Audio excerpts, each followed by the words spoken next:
Hello? Okay. Jesus Christ. Yeah, I always forget that Dismumi fucking... I mean, my DS.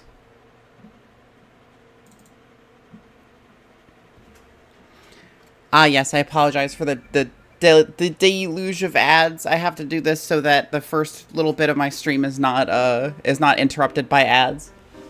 I always forget that my DS yoinks my microphone for some reason, so I have to, like, reset it and then launch Dismumi whenever I fucking start this.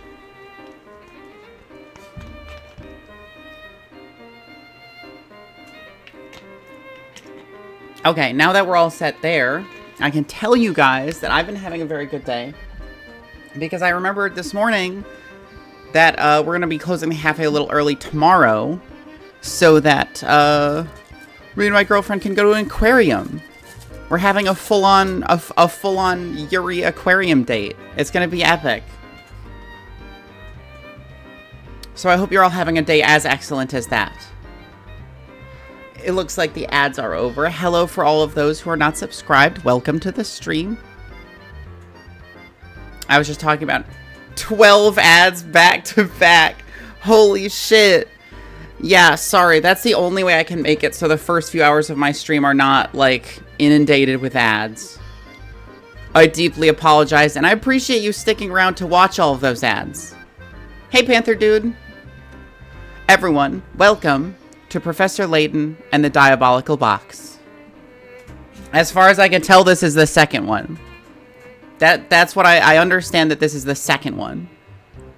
The opening screen is also much louder than the previous game, which is very strange, so I had to adjust the audio a little bit.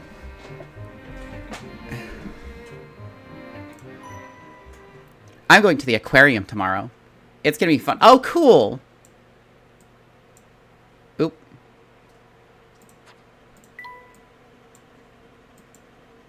Oh. How do you write a lowercase I?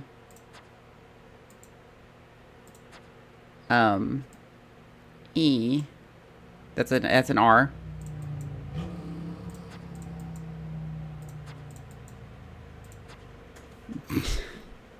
Second release-wise, the 5th chronologically. Because there are like... There we go. There we go. Okay. Had to draw it from the bottom.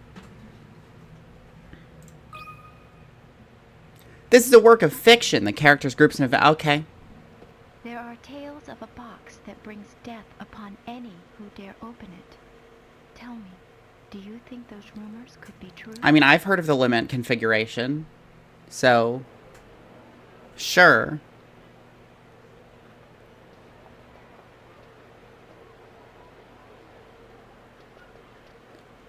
Hey, look! There it is!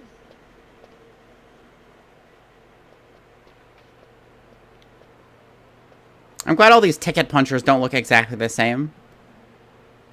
Professor Layton versus Pinhead.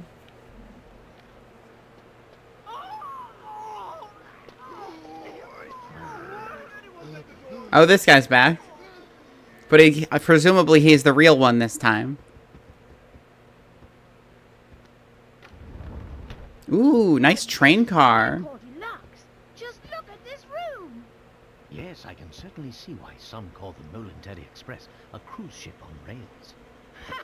This sofa's great! Now, don't forget, Luke. A gentleman pays attention to his manners. In every setting. Luke, take your fucking shoes off before you lay down on the couch. Or at the very least, set down some newspaper so that you don't get dirt on the sofa. My God. Calm your ass down.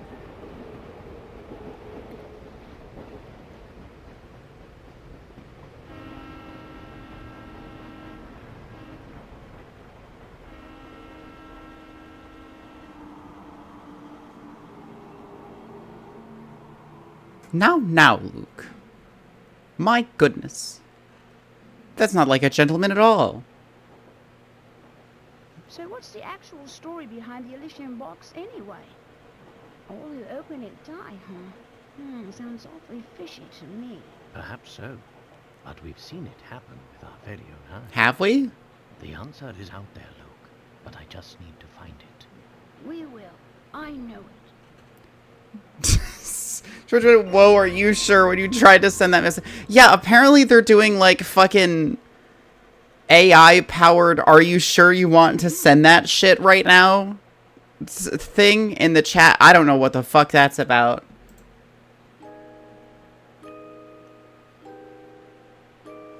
To my dear friend, Kate. There was a box that was rumored to kill anyone who opened Is it. Luke my dear friend? Neither the professor nor I believed. Am I friends with this kid? But all that changed with the arrival of a single letter. Luke's cool, I guess. We could be friends. Luke, have a look here. Oh, what's that, Professor? They're voiced outside of cutscenes? It's a letter from That's my crazy. friend and mentor, Dr. Andrew Schrader. Is everything all right? My dear Herschel, knowing you, I imagine you've already heard of the relic known as the Elysian Box. This strange antique is infamous for killing anyone who opens it.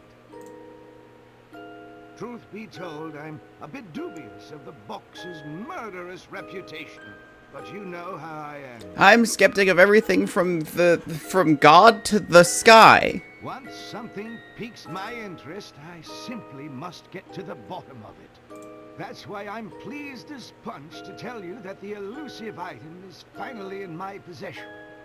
What's more, I believe I'm on the cusp of unraveling a great mystery tied to I died while writing this letter. Goodbye. For the moment, let's just say I have a theory, though I haven't been able to prove it yet. Initially, it was my intention to finish my research before daring to open its lid.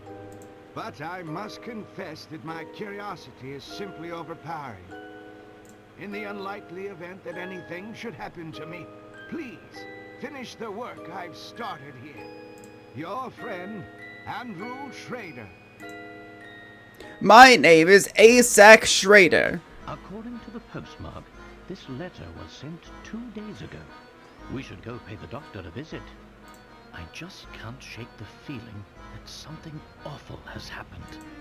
Why, because he has a murder box? Usually spot on. Don't smile saying that, Luke. Somebody died. I say we head out right away. The Elysian box. Luke, before we go, would you be so kind as to fetch my car keys? They're in one of the drawers in that desk. Sure thing, Professor. If there's something you wish to inspect, Luke, simply give it a tap. Search by tapping on the desk drawers. Professor Layton and the Disco Elysium.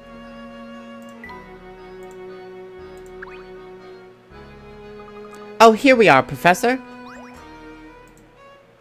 Many thanks, Luke. Now let's get moving. Hi, Fen. I do know how to move about. Yeah, we did that in the last game. That's exactly right. Anytime you want to move, start by giving the shoe icon a tap. Go on, try it out.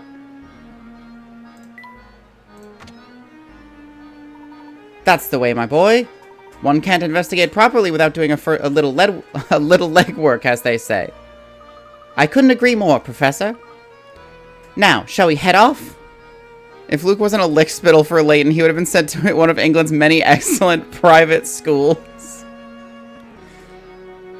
His fucking door's whole logo is just a hat. Look at the appointments and meetings posted here. And this one is almost a hat, but in fact it's a coffee mug.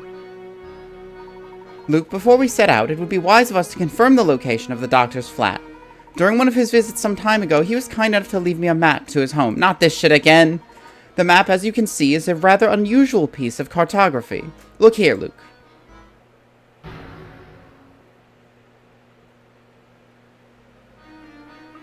Oh, how clever. The map itself is a puzzle. Professor, do you mind if I take a crack at it? I just know I can solve this one. God damn it, the maps are back. Several pieces in the center have been cut out. Restore the map by inserting the missing piece in the correct spots. Touch a piece with the stylus to grab it. Okay, so you can move this one too.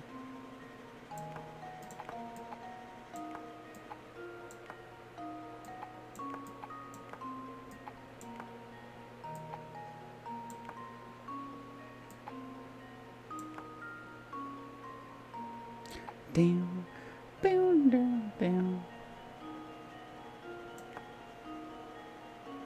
This has a body of water there.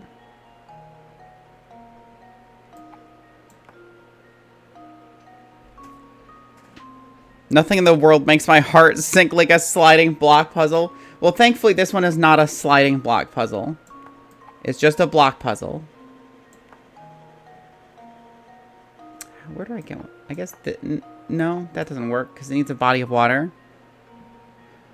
I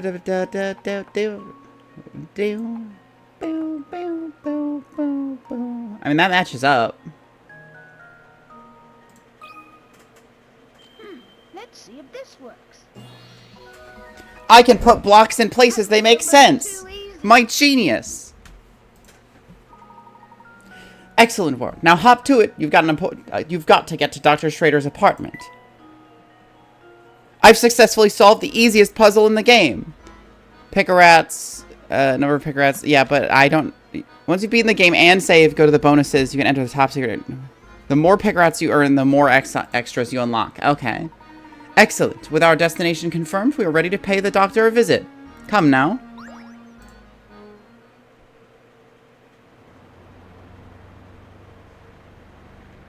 Imagine you send somebody a map to your place, but you include 4 pieces of paper you cut out of the center. It's like, what the fuck is wrong with you? It's like, just tell me you don't want to get there. Like, just tell me you don't want me to visit. I do believe we've found the doctor's building. But which flat is his? That, I'm afraid, I don't know. But thinking on it, the letter I received did mention something about this place. Oh my god. Find Dr. Schrader's window from the details in his letter. In the morning, I often awaken to the sound of music drifting from a nearby flat. Looking out, I spy a flag fluttering gently outside my window, take a single sip of my tea, and turn my attention to the morning sun. Not many flats in London have a view of the sunrise anymore, you know? Okay, so he hears the music drifting.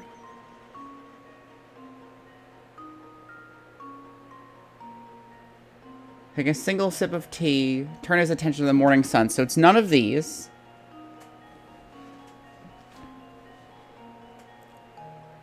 I would say this one probably. This is the only one with the flag, like, outside of the window directly. So I want to say that one. Of course, it says nearby. I don't know what it qualifies as nearby, because all of these are near the singing guy.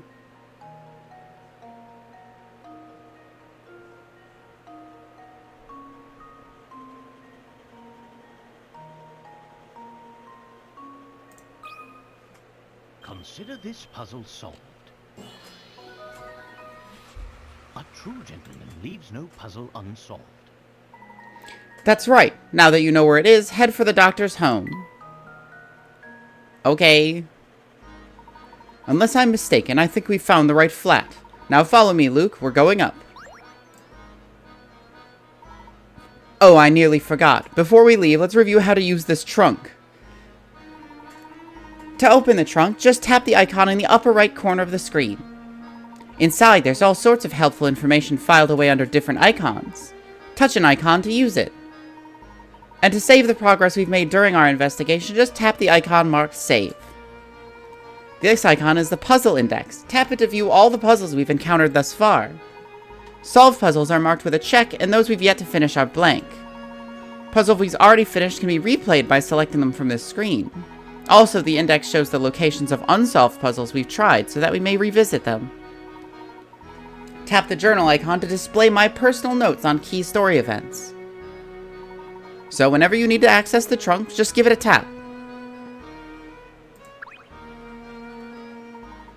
Hello there, mister. Never seen you around here before. Want to hear something useful? Check it out. See that mailbox right over there? Try tapping on it, will ya? Okay. Oh, this is the hint coin guy. Brilliant. That's a hint coin you found there. Ever work a puzzle and get stuck? It's times like that when I bet you fancy a hint, yeah? Well, when that happens, you can trade in those shiny hint coins for hints. They're scattered all over the place, which means you should always be on the lookout for them. Tap on anything suspicious, okay? Good. Well, that's all I had to say. You take it easy, mister. Alright. Oh, the flowers are blooming. I wonder who takes care of them. It's a pretty old building, but it looks sturdy enough. This place is nice. I'd feel safe walking around here at night. Is that so, Luke? Dangerous thinking. I think it's starting from this one that the exclamation mark only appears on puzzles. Ah.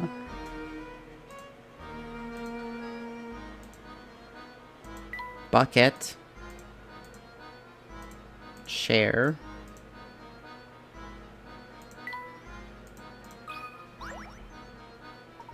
This is Dr. Schrader's flat. I'm sure of it. Andrew, are you home? It's Herschel. Herschel Layton. Sir, are you there? She's gonna take you back to the past. Who? What now? To solve the shitty puzzles that suck ass. Sir, are you there? Doctor?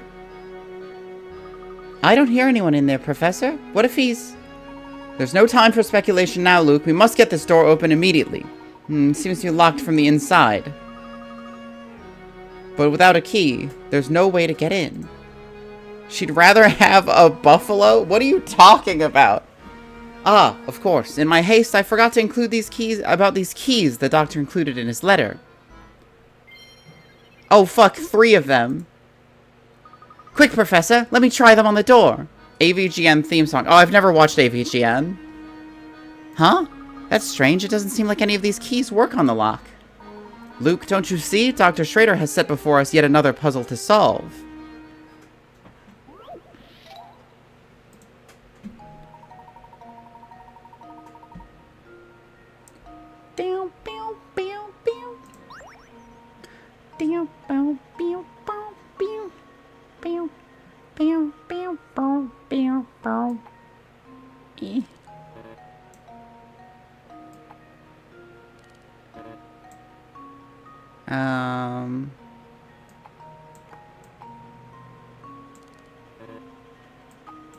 Can I rotate them? I feel like I'm supposed to put the back of the key in.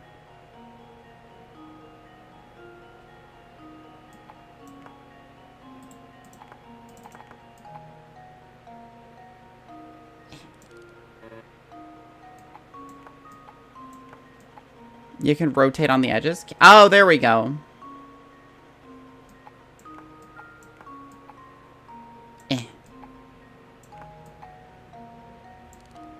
No? Okay. Then this one. Here goes. I can do tutorials. It's almost too easy. That's right. Did it take you a while to figure out that the portion of the key resembling the grip was actually the part that fit in the keyhole? Answers can often be found in the most unlikely of places. I was thinking of the square one. It definitely wasn't the square one because that had 2 round pieces on the end of the handle. Oh, he jumped out the window. That's so sad. Oh, no, he's right there. Professor! We found him. Well, and true. He might be fine. Maybe he was just sleepy. This is terrible, Professor. You know what's terrible is that scary dinosaur behind you. Do you suppose the Elysian box did this to Dr. Schrader when he tried to open it? I honestly don't know, Luke. But that can wait. Right now, we need to notify the police. Of course, Professor. What do we have here? He went on a train. A train ticket for the Momentary Express. Now, this is strange. Look, there's no destination written on this ticket. Have you ever seen a train ticket that didn't say And it was it's punched. taking you? brutally and viciously with great technique. Yes, very strange indeed. Just reminds me of that comic somebody drew that's just like a guy's walking around like punching tickets on a train, and this person's like, as you can see, I have my ticket on my phone, and he just shoves the hole puncher through the phone.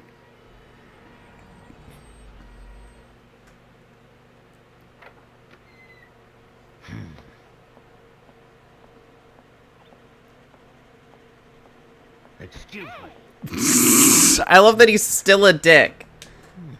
Even though this is supposedly the real one. Well, Inspector Chelm's the name. You two found the body, did you? What in the blanket? No, Luke. Let him go. Luke, stop that. That's his face. Listen here, Luke. Goes to show how good an actor of the fake was. Oh my gosh, his face doesn't come off. He's the real deal. What in the blazes? That's my face, not some piece of taffy. I'm so sorry, sir. I didn't mean it. I was sure we had another imposter on our hands. What in the world is this child talking about? I swear, young ones these days have no manners.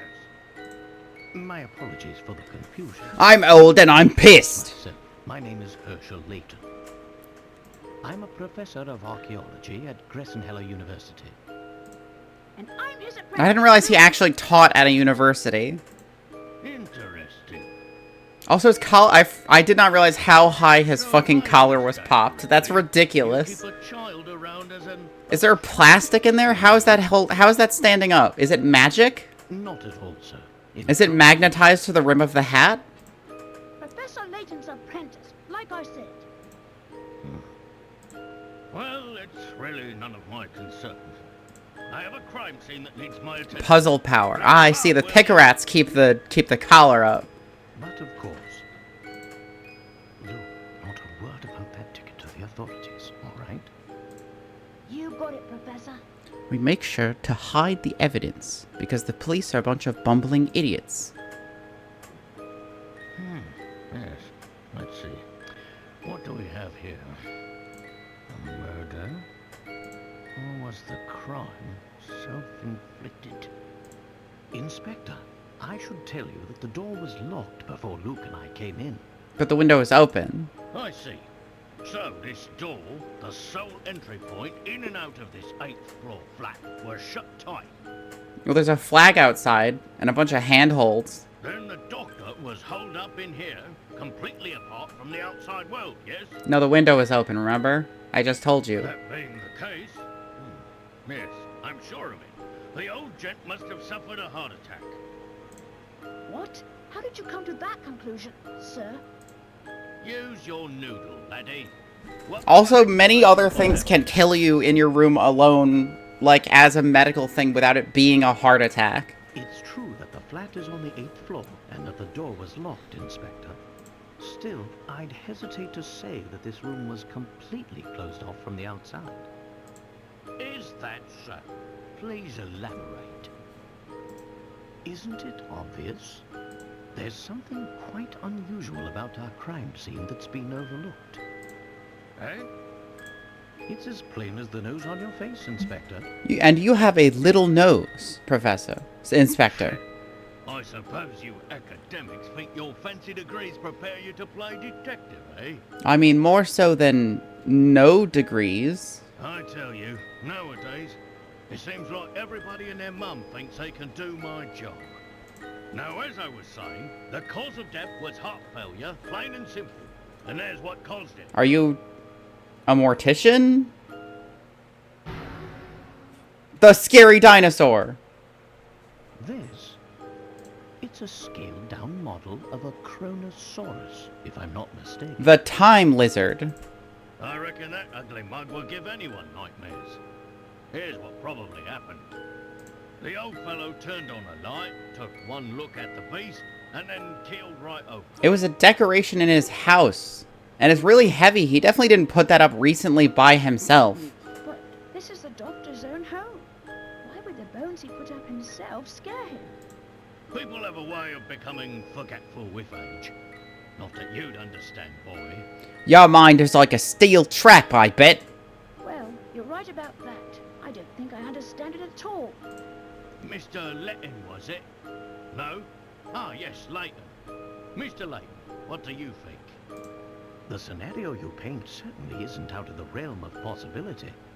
But, considering the lights were off when we entered the room, I don't think we've found our answer yet. Oh, really? Furthermore, look around you, Inspector. Doesn't anything strike you as odd? Like the window? What do you mean, Professor? Study your surroundings, Luke. I'm sure you can see it too.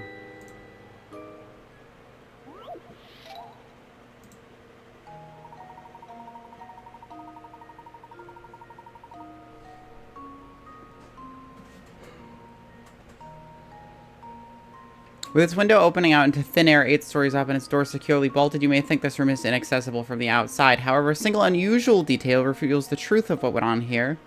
Your job is to look around the room by tapping the arrows to find this detail. Once you've got it, circle the area with your stylus and choose submit.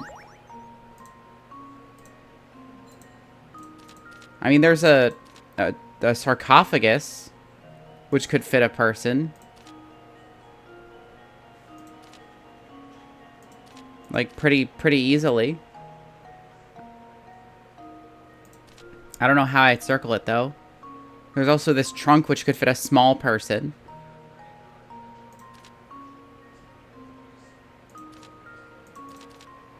You know what? Because they already said the window opening out into thin air, I'm gonna go with the sarcophagus.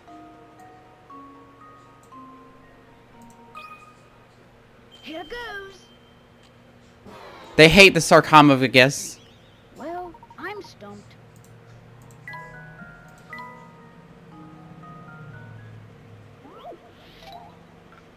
Sarcophagus. Window. Just leave it to me.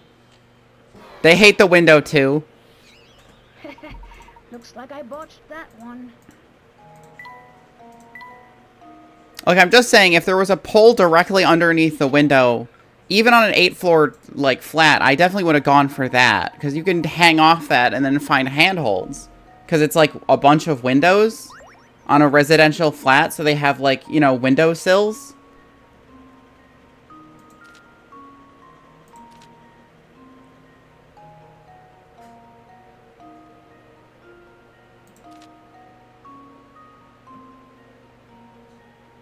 Oh. This. They grabbed one, like, part of that. Holy shit, this. That. Okay, sure. Let's see if this works. That was almost too easy. That just explains how they went out the window. Nice eye. For some reason, part of the curtain here has been ripped clear off. Of course. This window is missing a curtain. So it is. But what exactly does this have to do with my crime scene? It's part of the crime scene? Gonna have... Okay. Yeah, see? Out the window, over to another floor. I love you too. Bye. Someone exited the building through this window, and I'll bet he's our culprit. Yeah. I'd say that's a sound. How did you not see that? How did we not see that? That was right, like, we were looking at the window. Oh, yes. Sound as a pattern. I was just about to propose the same idea myself. I don't think that's true. Liar! Look, listen. I don't believe our friend the inspector will be of much help to us. He's a little stupid. What say you and I conduct a little investigation of our own? Professor, I don't think that's true. Liar! Schrader's hand.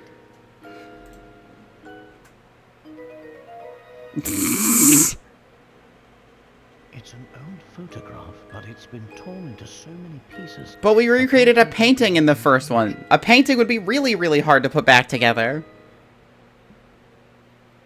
Do you want me to just put it back together? Because I will. I'll do it. Hey, what's the big idea? You can't just point evidence in a crime scene. Get your hands off that. Imagine being an inspector, you get called out, outsmarted by a kid, and then called out for it. What is this anyway? Yeah. Not that it matters. I'll be holding on to that. Okay, so I can't solve it. Both of you. If I had glue, I could have stuck them all together. Ah, but we're not done. Yes, yeah! Get out of there! Dr. Schrader indicated he was in possession of the Elysian box, yet there was nothing resembling such an artifact in his home.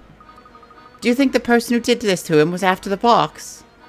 It's an interesting theory, but for the moment that's all it is. However, it's my belief that we hold the clue to understanding today's events, namely, that ticket.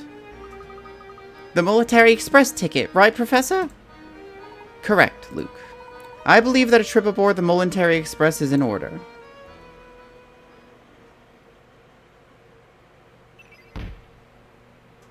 Box's location! Box's location. Do you suspect we'll find the key to unlocking the mystery in this train? Dr. Schrader did his best to point us towards the Military Express, should something happen to him. Sure as the fog on a London morning, I know this train will lead us to the answers we seek.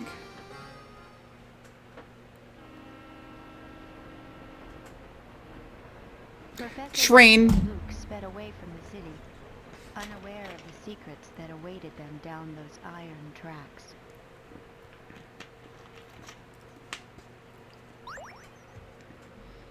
I hope Flora's like going to school or something. Oh no, there she is.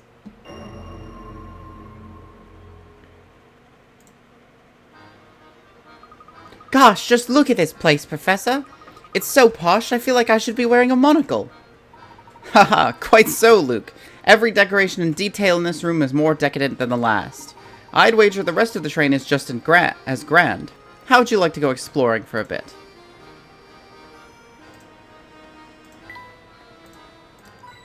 Coin.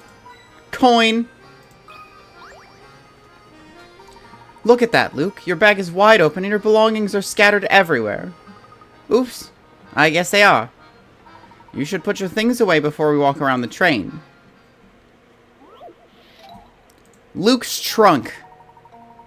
Luke's belongings are all over the place. Need to be packed away in the trunk. Use your stylus to individual objects in the trunk. Make sure that none of them overlap. Okay.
Bum ba ba ba da da da da da da do do do do ba da da do boo da do da da do do do do. I love these kinds of puzzles. I know they made a game out of this. Like they did like a Resident Evil 4 like stuff organizing simulator as a game. Cats in Boxes. Is that what it's called?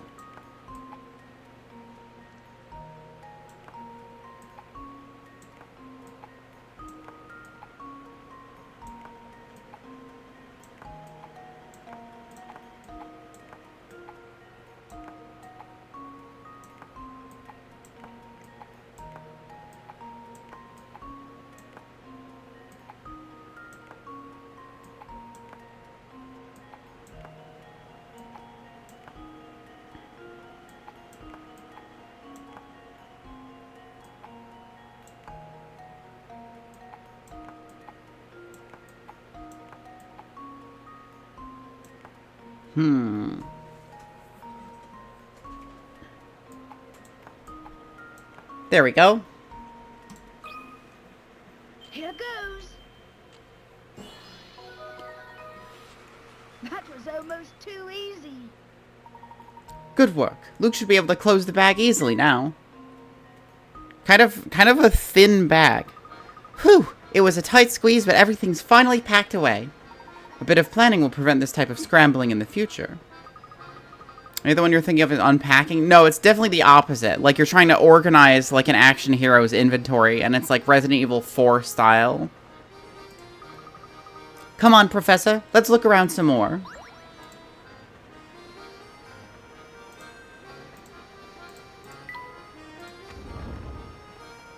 Yeah, I don't know if it's out or if it was just announced or something. I just remember seeing stuff about it.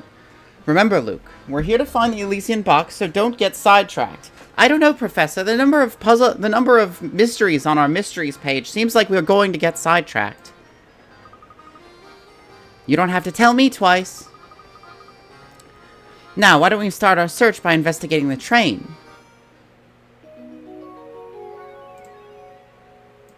They decide to explore the train that they got on to look at. I hear the rooms are in front of the train are so super fancy that the doorknobs are made of gold. But no one's allowed in except for really rich people. So, misters, are you really rich? Because if you are, you can go see the super duper fancy rooms. Super duper fancy rooms, eh? That none but the extremely wealthy can enter. If our young friend is correctly informed, there must be a set of deluxe rooms in the next car. Wow, I would sure like to see those. I bet they're utterly fantastic. It depends how super duper uber rich. I arrived just in time for super duper fancy rooms. I bet the deluxe rooms make our room look like a freight car. Hold it right there, man. Sammy Thunder says entrance to that car is for VIPs only, capiche? Hi, Level 1 Cleric. Welcome to the stream. Now, I know you'd like to sneak a peek, but the whole car is booked, so that's a no-go. I bet the kind of person who can rent out a whole car must be some kind of super tycoon. Sammy Thunder, yeah. Indeed. I wonder what it must be like to have that much room to yourself on a train of this caliber. Well, for now, I suppose you'll just have to keep wondering, eh, Professor? Haha. Poor ass.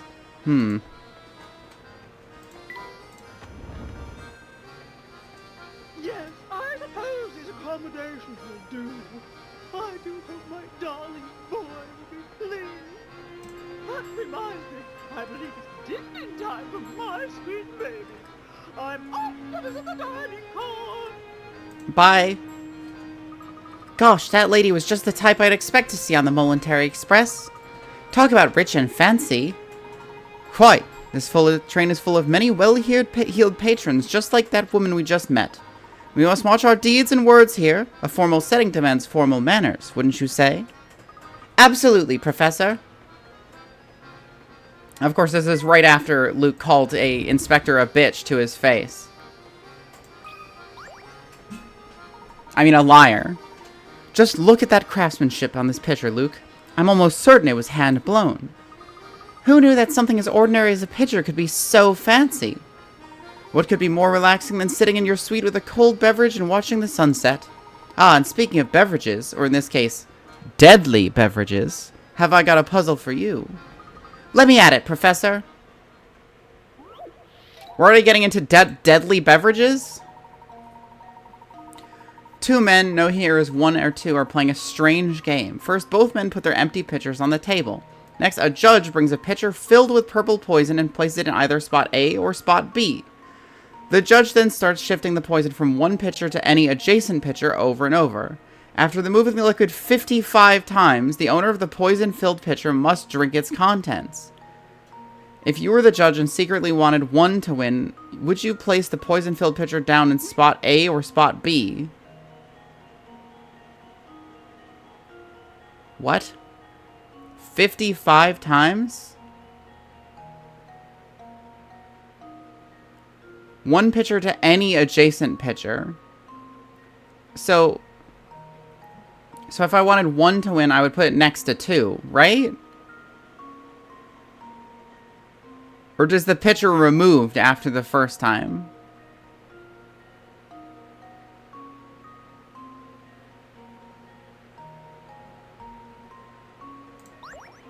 So, like, basically, if it adds it and there's 3 pictures, then I want it in here because you can just go back and forth between 2 and the poison picture. If it isn't, then you shift it once. And then it goes back and forth 54 more times. Which means I would still want it there, I think. 1, 2, 3, 4, 5, 6, 7, 8, 9, 10, 11, 12... So evens would end up here and odds would end up here. So it's either the picture's removed and we want it here, or the picture is not removed and we want it here. No, other way around. It's either the picture is not removed and we want it here, or the picture is removed and we want it there. I'm going to bet on A, because they gave me the number of times. So I'm going to go with A. Here goes. Okay. Sure. Well, I'm stumped. Figure out why the solution works. Let's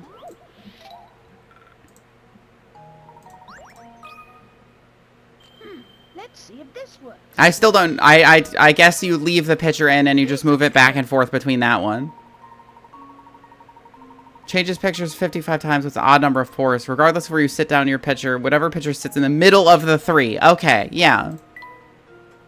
So I didn't know if they removed the poison picture. So that was my mistake. Excellent work. Now let's press on. We mustn't stand around all day. I really appreciate you taking away half of my points. More than half my points after I got it wrong the first time, Professor. That really allows me to grow a real resentment towards you. I'm dreadfully sorry, sir, but I'm afraid all the seats in our fine establishment are taken right now. What a pity. Indeed it is, sir. But while you wait for a table, may I interest you in a puzzle?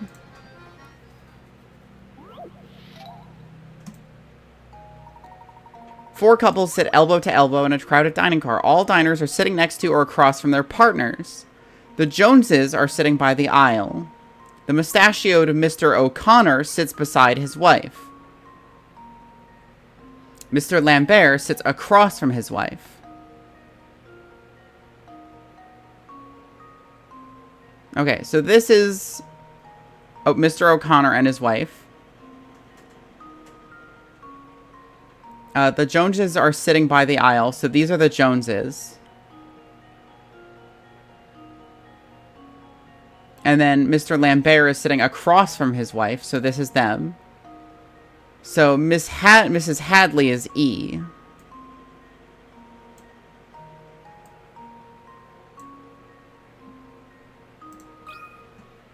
And now to test my theory. Huh. Wonderful. That's right. Since the mustachioed Mr. O'Connor is sitting beside his wife, both couples on the left must be sitting beside their spouses.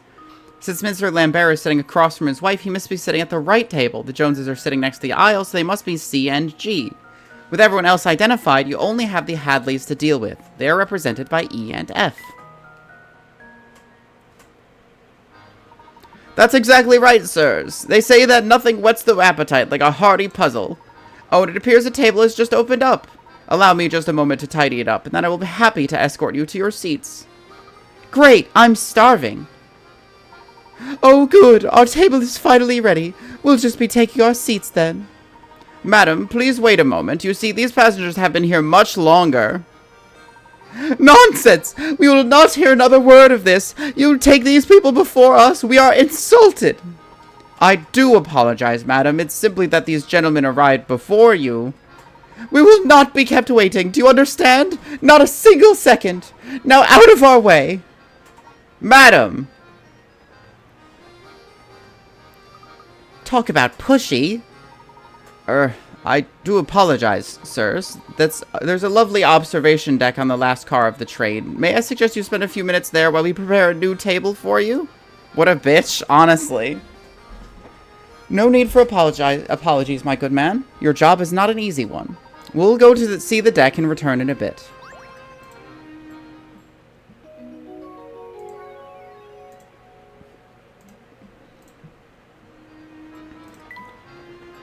Oh, there's 2 different doors. Oh, this one goes to the kitchen.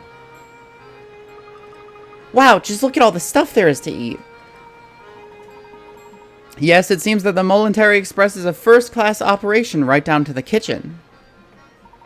Oh my, passengers in the kitchen. I'm sorry, but we just can't have that. Wearing those dirty clothes of yours in here could earn me a health code violation, you know.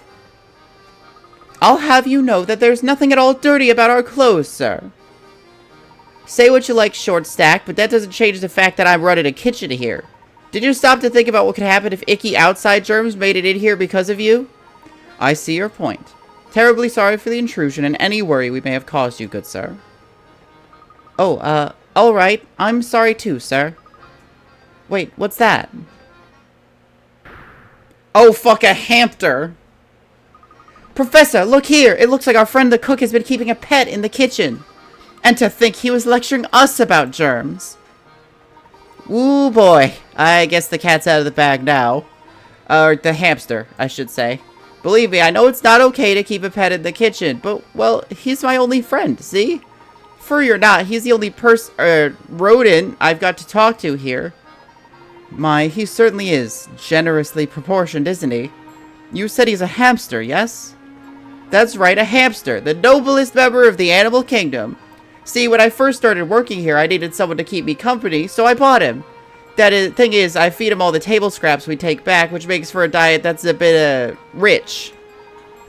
He's really put on the pounds, and if he doesn't get in shape, it could be really bad for his health. The poor little guy. That's why I want to ask something of you, boy. Would you mind holding on to my friend for a little while? While he's here with me, he can't help but feed him. But those scraps of pastry and pasta add up. So you're saying you want us to hold on to him and help him shape up? Sounds like a great idea to me. I mean, what do you think, Professor? Can we please keep him for a little while? Well, I do believe that helping those in need, rodent or not, is the duty of every true gentleman. We'd be happy to take custody of this hamster for the time being. Give this hamster whey protein. Get this hamster to the gym. This hamster's gonna get ripped. Oh, thank you so much. Hearing that is a real load off my shoulders. The hamster minigame. The minigame of the hamster. You can access the hamster minigame by tapping the hamster icon in the professor's trunk. Oh, and one more thing. Since we will be seeing each other for a while, please give him this apple, will you? He loves them so. A new hamster toy. Oh, I'm gonna miss my little guy. Please take care of him. You keep that hamster in the trunk? Yeah, we keep everything in the trunk. Don't worry, he's in good hands. What's your hamster's name? Hamster.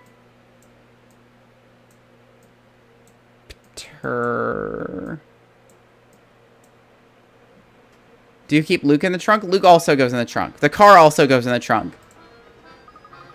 Okay, little guy. From now on, anywhere I go, you'll go too. Squeak, squeak. Squeak. Haha. It appears that your special talent with animals has earned you a new friend, Luke. I think so too, Professor.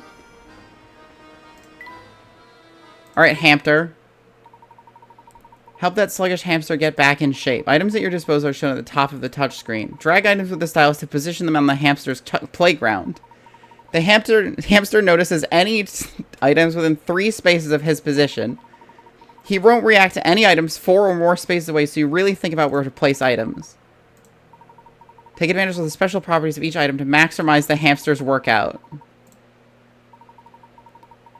Once that hamster interacts with an item, it disappears from the playground. His workout ends when all items are gone or when he can't find the next item. Each time a hamster walks a number of steps listed as his goal, he'll get a little healthier.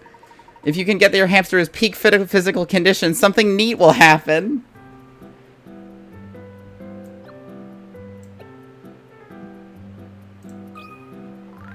Got any snacks around here? Don't miss out on me.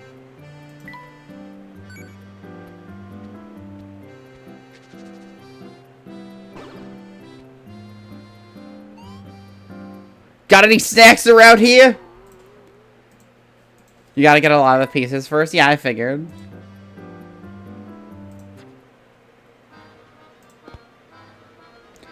I love snacks.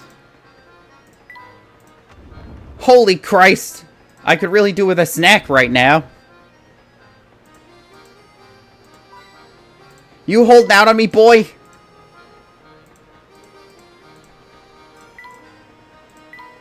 Bread. Luke is right. Fresh baked bread is one of the best smells in the entire world.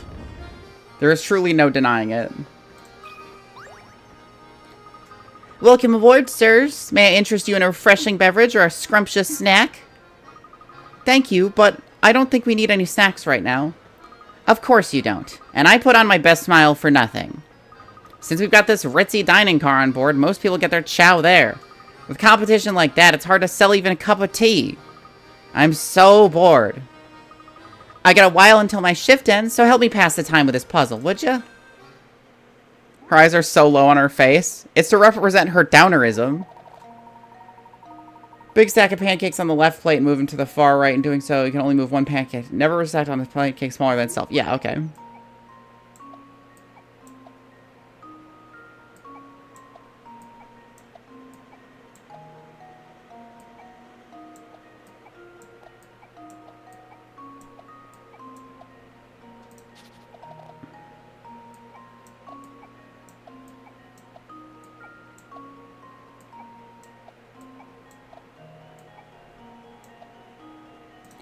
Shit. I fucked it up fully.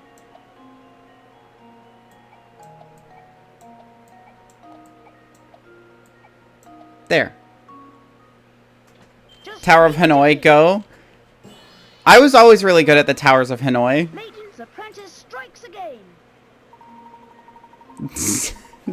Damn it. Panther Dude wasn't fast enough. Delicious. The solution can be achieved as few as 7 moves. How many moves did it take you? I think it was 7. This puzzle is actually a variant of the famous Tower of Hanoi puzzle, a brain teaser invented by the French mathematician over 100 years ago. It was 7. Let's go. Hell yes. I actually restarted a couple times so I could get the lowest score. Whoa, check out the brain on you, kiddo. So, listen, our next stop is this dinky little 2-cow village called Dropstone, right? There's, like, nothing there. I sure wish we could stop somewhere more inciting for a change. But I guess that's working a job for you. Sometimes you just have to deal with crippling boredom.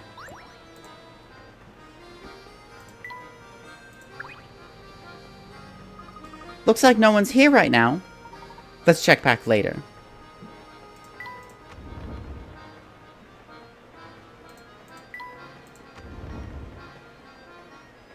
Oh. Granny Riddleton is here. Say, Professor, does that little shack over there seem familiar to you? I dropped my cigarette. This reminds me of a puzzle. Could you just pick it up for me? A puzzle first. Indeed. Unless I'm mistaken, this must be the residence of you-know-who. Hi, Ichi. I have a feeling she'll be a big help to us again.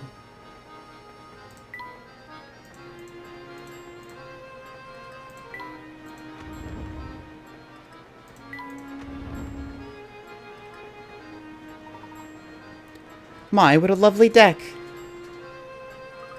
Wow, this is the best. This breeze feels great. Indeed, and the scenery is simply breathtaking. Look, Luke, you can see a lake over there. The sky is so blue, and just look at those trees fly by. Now that's what I call a view. It is quite amazing, Luke. Goodness, all this talk of pristine scenery reminded me of a puzzle I heard once. Why don't you try it?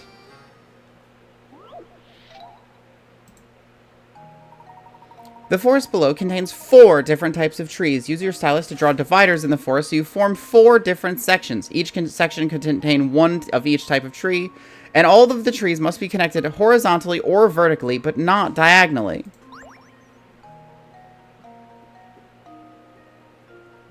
Down, bow, wow, wow, wow.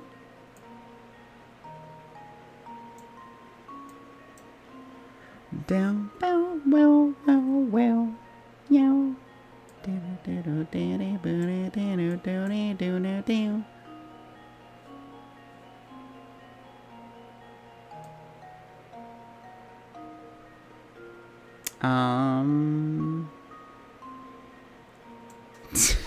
I don't want to do your puzzle, Professor. This reminds me of a bitch.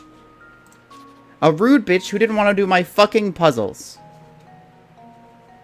Nobody ever understood what their fucking problem was, but they never wanted to do my goddamn puzzles.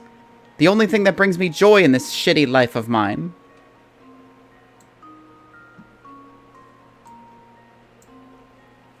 There we go. Just leave it to me. That was almost too easy. Professor, can I have some water? I'm really thirsty. This reminds me of a puzzle. Can I have water first, Professor? Puzzle. The puzzle, Luke. A gentleman must answer a puzzle before drinking water. That's exactly it. Well done. Well, did you expect any less, Professor? Heh. Wow, it feels so nice out here. I almost forgot we're supposed to be searching for the Elysian box. I can't say I blame you, Luke, but that box led the doctor to his death. Come what may, I will solve this mystery. Of course.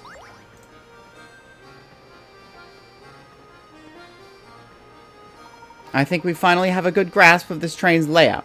I think it's high time we begin a proper investigation. Okay, Professor, let's get to it. They decided to continue their investigation of the train instead of fucking around any longer. Free paper. Look at that. Someone's left rubbish on the deck here. Can you believe that? Some people have the worst manners.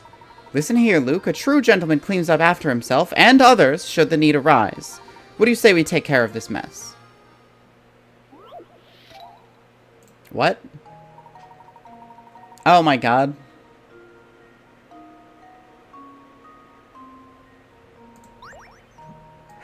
What? Oh.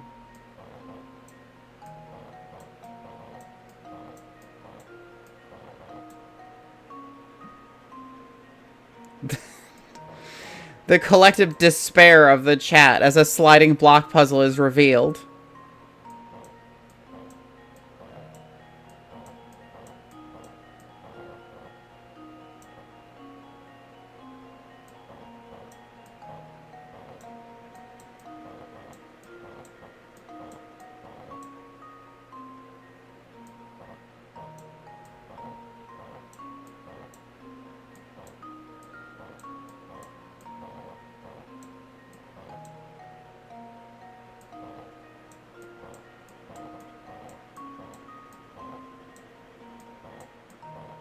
I just want to put one of the big ones in there.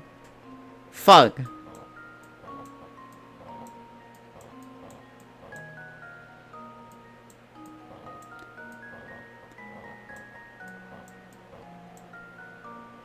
Da da da da da da da da da da da da da da.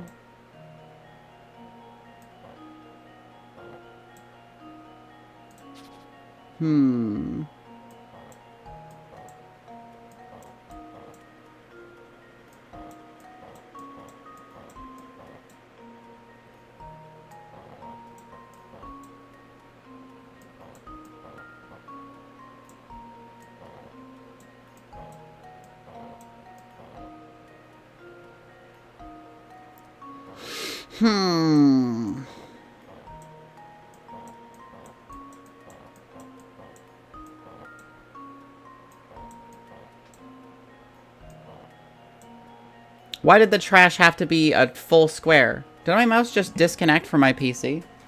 Hello? My mouse is just like, I give up. It's fucking over.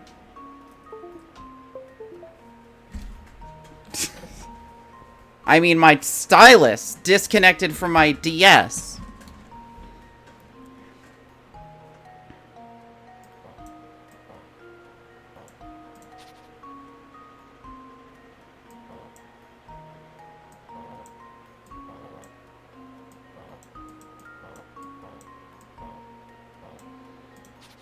I'm just not sure how to move the trash once I manage to get the trash in there, because there's this piece left.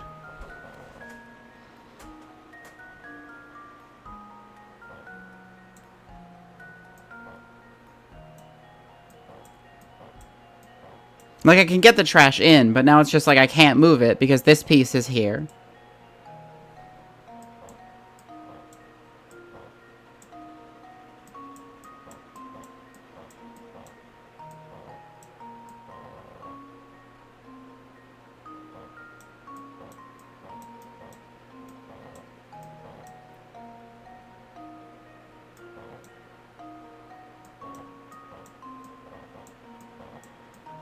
Okay, now we have one big one in there.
Cluttering up that amazing view.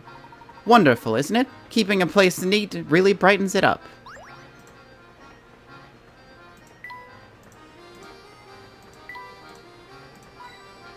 Hint coin. Oh. My, this observation deck certainly does command an impressive view.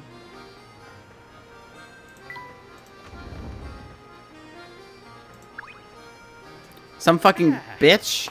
There's nothing like travel by rail to put a spring in your step. Honestly. Trains fucking rule. And there's no better way to do it than on a train as fine as yours, Mr. Beluga. So you know my name, do you? But of course, this train and its owner have quite a reputation in London. I've seen your face in the papers more than a few times. Oh, is that so now? I'm sorry, my friend, but I can't say I know you as well as you seem to know me. The name is Herschel Layton. I'm a professor of archaeology by trade, but a train enthusiast on the side. I've heard tales of this train's grandeur, so I decided it was time to experience it firsthand. The liar. Well, isn't that something? It certainly is a pleasure to meet you, Mr. Layton, was it? Oh my, just look at how late it's come. I really have to run. Do enjoy your time aboard.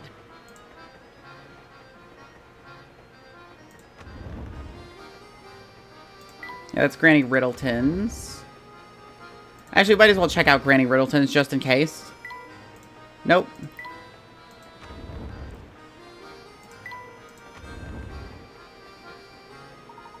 Why don't we head back to the dining car now, Luke? I've worked up quite an appetite.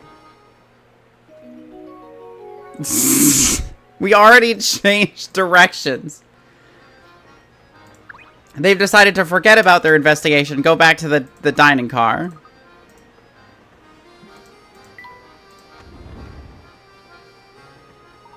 Welcome back, sirs. My deepest apologies for the long wait. Let me show you to your seats.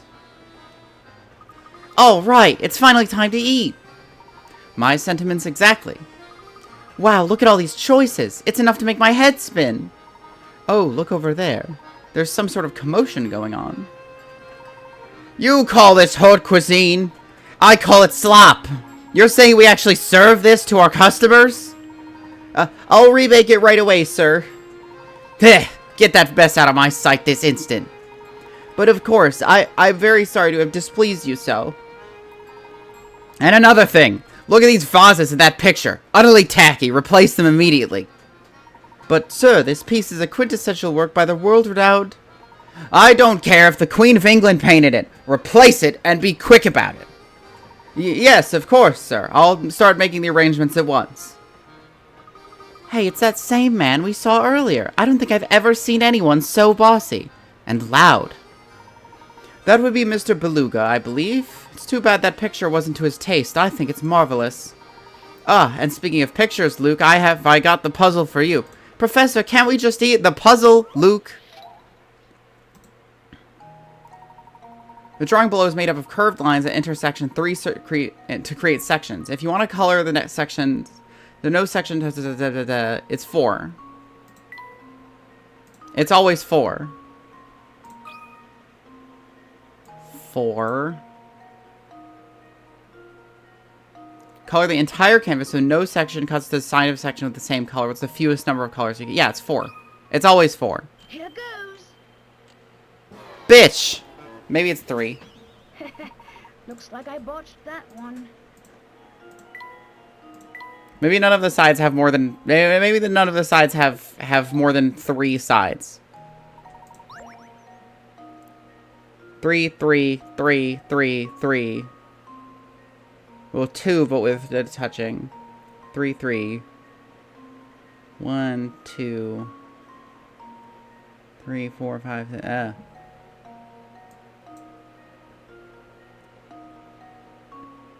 The answer to these are it's usually 4. I would go with I'm actually gonna go with 5. I'm thinking 5. It's either 5 or 3, and I'm betting it's 5. Fuck. Balls? What in the world? Well, I'm stumped. The clues you've been given and try again. I haven't been given any clues. There are no clues.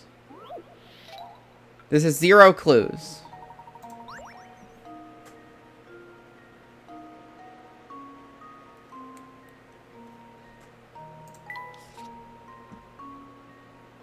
One, 2, 3, 4, 5. Okay, so that's 4. 1, 2. 1 can also go there. 3. 1, 2. 4, 5. 1, 2, 3, 5. 1, 2, 3, 4. 1, 2. It's already 5. Yeah, it's 5.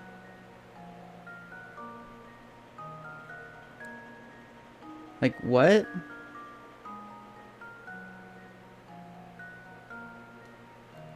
No section touches the side of a section with the same color. This is 5.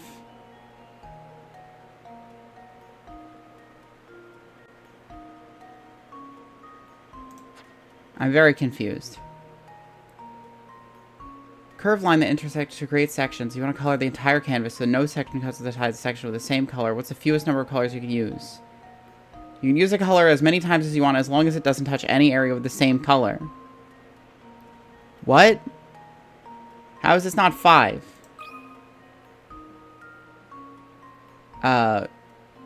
3. I'm just guessing now. Let's see if this works. Okay, 3, I guess. Why not? Piece of cake.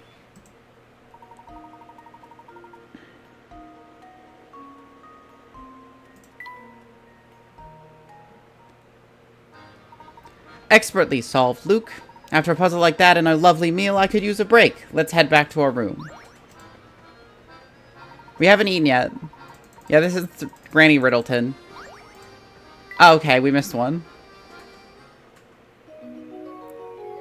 They decide to return to the room in car 3, but not before going to Granny Riddleton's shack. That's where we're going first. Luke, let's stop by our room before we go anywhere else. Oh my god, fucking... Yeah. They're forcing me. The Forcers. Now, what do we have here? My boy, my sweet little boy. You've got to do something right this instant. Search the entire train. Madam, please calm down so I can understand the situation. Oh, Inspector Chelmy. I had no idea you were on board. If it isn't Mr. Layton, what are the chances, eh? Well, enough small talk. I have other matters to attend to, namely a missing boy. Seems this woman's child has gotten off to somewhere. I don't suppose you've seen him around? No, I don't believe I've seen any young boys. My little boy wandered off, and he hasn't returned yet. I'm simply at my wit's end worrying about him. Gentlemen, I demand you drop whatever it is you're doing and help me find my boy. She's been going on like this since the moment I walked in. I understand your concern, madam. My friend and I will be glad to lend you a hand in your search. We'll have the best chance of recovering the boy if we set out searching immediately. Yes, that's exactly what I just said. Now go find my boy already. Tell him Mommy's worried about him. It seems the only clues that we have to go on are the shoe the Tyke left behind and his name, Tom. I've tried to squeeze more details from the woman, but it's useless. She just keeps demanding I search the entire train. A little shoe. This is one of Tom's shoes? It's positively tiny, isn't it? Yes, I find it quite curious myself, Luke. What's strange is I don't think most children with feet that size can even walk yet.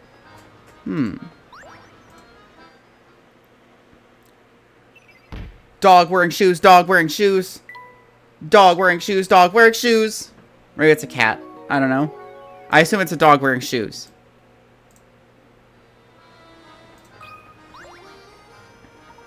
It was certainly a surprise to see you on board, Inspector. May I ask what brings you here? During the investigation, we stumbled upon the late doctor's diary. Its pages detail the doctor's final days, which led me to this train. But since this investigation is none of your business, that's all I can tell you, Mr. Layton. Besides, right now, finding that lost child is my top priority. However, since all I have to go on is a shoe and a name, this search will be an uphill battle. Luke and I would be glad to offer our assistance in the matter. Oh, I'm sure you would. I've heard about you, Layton. You've got quite the reputation for poking your nose into other people's business, no matter how small and insignificant your nose is. But before I let you in on my case, show me your famous powers of deduction by solving this puzzle. The shoe store thief.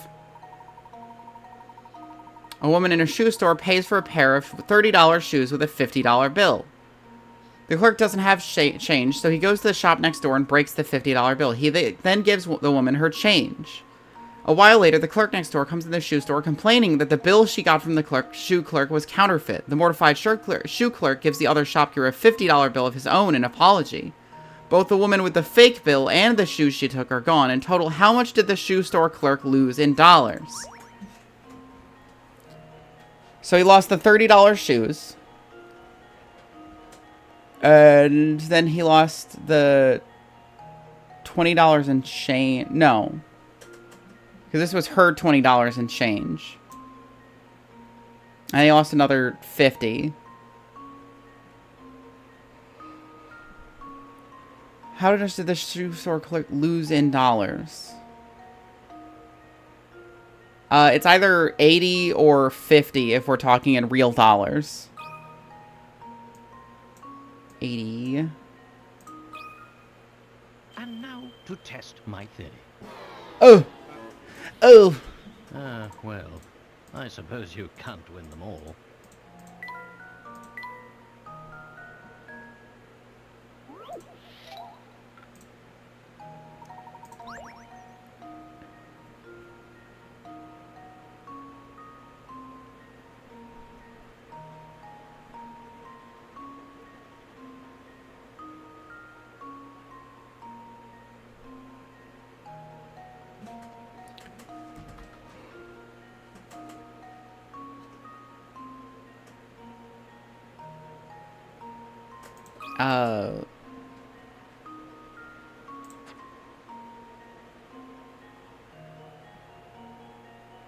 I guess he broke the bill. So he got 30 fake dollars. And then he got 20, and then he gave 20, he got 30 real dollars. And then gave her back 20 real dollars. And then he gave this lady $50.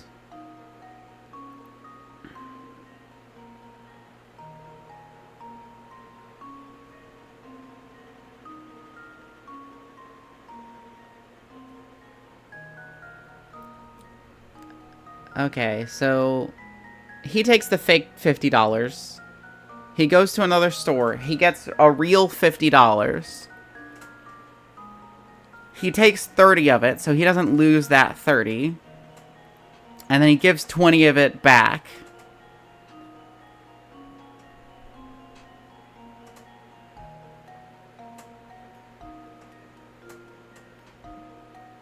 I guess that's only... He only lost 50, I guess. Because he got the change for the shoes, and he got real money for the shoes. And now to test my theory. Yeah. And there we have it. Well done. The shoes the customer made off with cost $30, and then to change the shoe clerk gave her cost him $20, bringing the shoe clerk's total losses to $50. The shoe clerk received $50 in real money when he swapped the fake bill for the change, but he had to return the same $50 when the counterfeit bill was discovered. This means the two transactions effectively canceled each other out.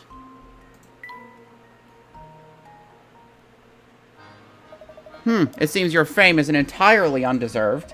Nevertheless, this is my case, so I'll be searching for Tom alone. Search on your own if you like, but don't get your hopes up.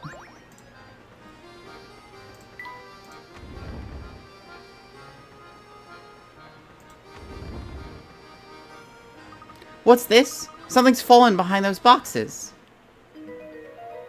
A little hat. It appears to be a cap of some sort, but I don't think I can reach it from here. Maybe the cap belongs to Tom. We certainly shouldn't rule that out the possibility. Oh, hey, since we're on the subject of caps, have you heard this one, Professor? Let me give you a taste of your own medicine. A preschool teacher had everyone in her class close their eyes. While none of the students were looking, she slipped caps onto their heads and then said, "Okay, everyone, open your eyes and look at all the hats your friends are wearing. Whoever sees 4 or more people wearing red hats gets a red balloon, and whoever doesn't gets a blue balloon." In a class of 10 children, only some of the kids got a red balloon. Knowing this, how many kids went home with a red balloon?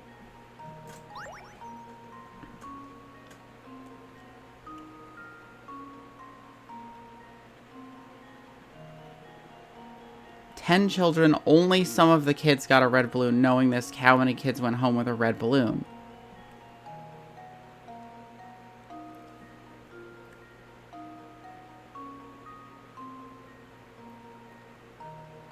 Look at all the hats your friends are wearing. Whoever sees 4 or more people wearing red hats gets a red balloon, when whoever doesn't gets a blue balloon.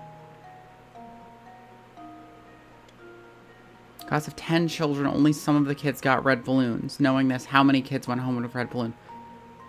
What?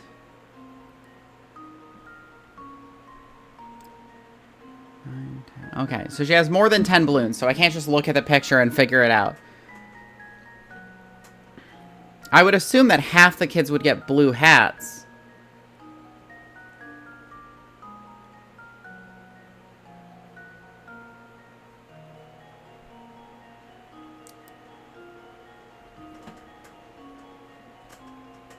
Whoever sees 4 or more people wearing red hats gets a red balloon. And whoever doesn't gets a blue balloon. Presumably, only 4 of the kids got red hats. Because otherwise, even the kids with red hats would also get balloons. So, I would say 6 of them probably got a red balloon. I'm going to say 6. Consider this puzzle solved. Ha! Wonderful. That's right. Since you know that only some of the children received red balloons, you also know that some of the children didn't receive them. If 5 or more children were wearing a red hat, every child in the class would get a red balloon. If 3 or fewer children were wearing red hats, none would take home a red balloon. Therefore, 4 of the children must have had red hats, meaning that 6 children received red balloons.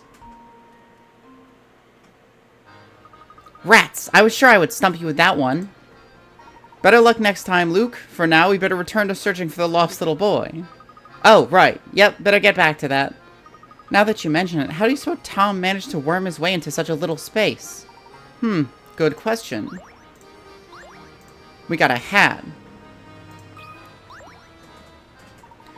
Whew, that was bad, even for Mr. Beluga. You mean he always blows up at you like that? Well, you know, me or someone else on the staff, the boss can be real hard to please. That's awful. You guys shouldn't have to put up with him bullying you like that. You should form a union. Well, the boss does have a point. After all, he made this railway what it is. He's always says that first-class train deserves first-class atmosphere. Heck, even the plates we use in the giant car are special order. The workmanship is amazing. Check out the details on the back. Why would you want details on the back of the plate? The plate in front of you bears a mark made of 2 nesting equilateral triangles. Can you puzzle out how many times bigger the large triangle is when compared to the smaller one? Well, I mean, you can see the smaller one is this size, which is approximately the size of one of these. See, it makes like a little Triforce. Which means there are 4 of them in here, which means it's 4 times bigger. 4. Here goes. That was almost too easy. That's right. If you think to flip the little triangle around as shown, it should only take a moment to realize that 4 of the smaller triangles will fit into the larger one. Gosh, you've really got an eye for this kind of thing. What exactly do you think Mr. Beluga doesn't like about these plates? You got me there. I guess rich people are just fickle. I didn't want to talk to you.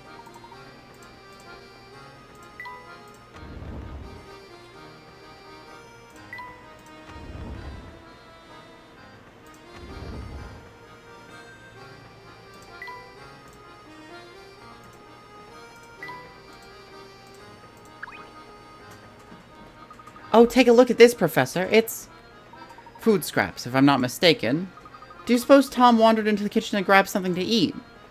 Well, it is possible, though if that's the case, the child certainly is lacking in the manners department.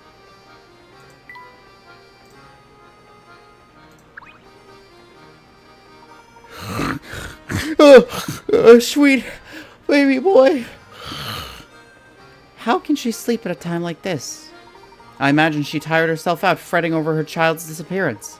Come, Luke. The sooner we find the lad, the sooner we can put the poor lady at ease.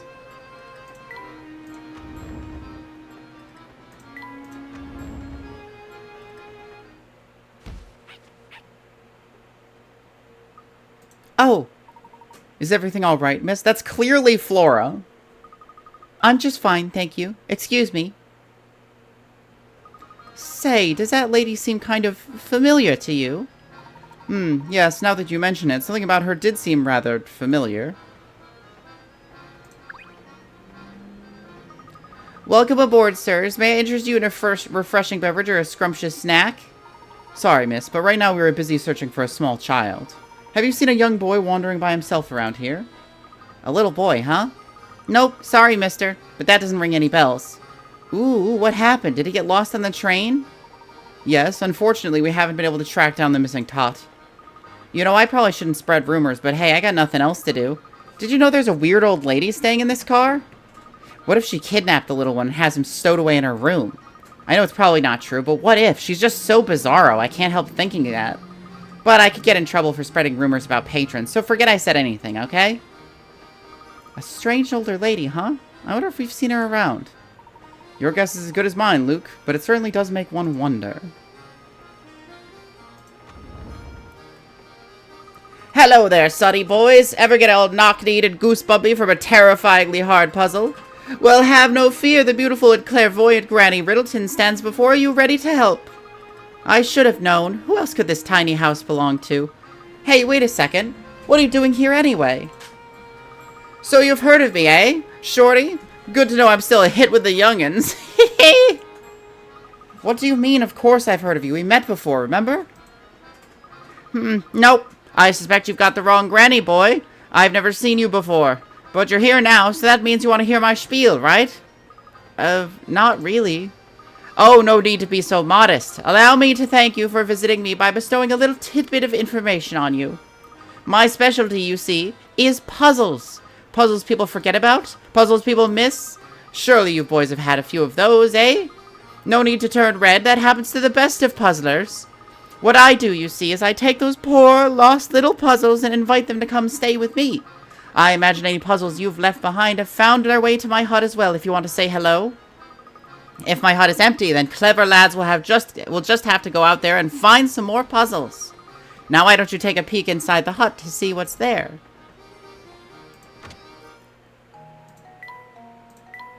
A strip of paper! After trying to fold a strip of paper in half, you notice that one side of the folded strip is longer than the other. Determined to get it right, you fold the strip again, only to discover that now the other end of the folded strip is an inch longer than the other. Now that you've made two folds along your strip, figure out what the distance between the two folds is expressed in tenths of an inch. Well, it'd be 5/10, because it's between the two folds. 5/10. And now to test my theory. What the fuck? Oh, Is it my, a inch? This one is quite formidable. Or the first fold along the paper strip must be positioned. So this is 1 inch. Okay? So that means that this side is 1 inch shorter than the other. This is an inch past. That means 1 inch is shorter than the other on this other side. That means the difference between these two things should be an inch. Maybe it's 2 inches? Maybe it's 2 inches wide. It's 10/10 of an inch. This should do the trick. Yeah, because it's a 2 inch gap. It's not a 1 inch gap, as I might have assumed. Puzzle unsolved. That's right. The distance between the folds is 1 inch, or 10/10 of an inch. If you're having... Oh, the distance between the folds. Not the distance you would find... Okay. Fuck. Balls. I misunderstood what the question was. As I am known to do.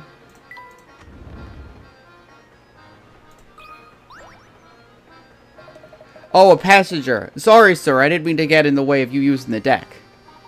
You're not a passenger, too? Nah, I'm just the mechanic on the train. I ride along with her in case something goes funny. But as you might figure, she's as smooth as butter. Makes my job pretty easy. In fact, I got so much free time, I started making up puzzles. Want to take one for a test drive? Surviving in the wild. After years of bad business, the local zoo has finally run out of money to feed its animals. Bellies rumbling from days with no food, the animals make a plan to escape the zoo. After prying open the bars of their rusted cages, all the animals attempt to find their way through the maze-like walls of the zoo to the exit. Tap a picture of each animal you think made it safely out of the zoo, and then tap submit to answer. Just remember, an animal shows its true colors in the wild. Okay. So you have no natural predators. So I think you make it out pretty easy.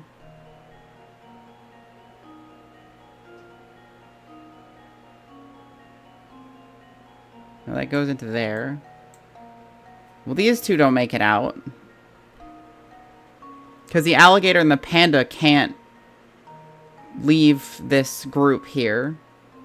That's a no on those. Lion.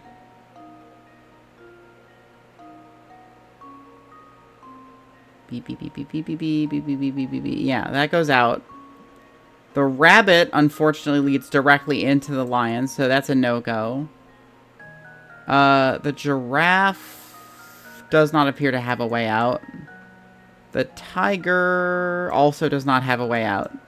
It's literally only the lion. This should do the trick. A true gentleman leaves no puzzle unsolved. Sharp thinking. The only animal that will safely escape to freedom is the lion, while both the rabbit and the lion will make it as far as the path to the exit. The second the lion spots the rabbit, he's guaranteed to eat it. The muncher. Hey, what's the big idea? Don't you know it's hard to pass time with puzzles when you solve them that fast?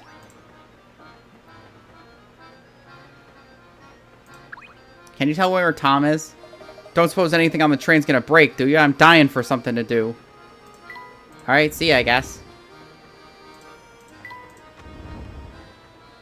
This speedruns me of a puzzle.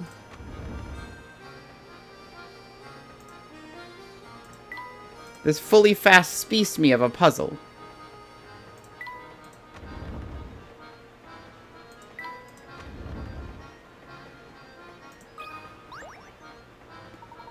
Excuse me, madam. Have you seen a small boy wandering around here? He would be missing a shoe. No, can't say that I have. I certainly remember if I seen a shoeless little boy. I see. Well, thank you very... Oh, but while we're on the topic of shoes, maybe you could help me out with a little predicament of my own. Why do they call it a puzzle when they puzz in the cold Zul and putz the Zul? True. Here's a maze that's made up of shoes. Your task is to travel from the start to the goal. You can only travel horizontally or vertically one space at a time. You must alternate between left and right shoes every step. Also, you may not pass through any walls of the maze. Tap each space one at a time to highlight the path you want to take. If you make a misstep, you can deselect that space by taking it again. Okay.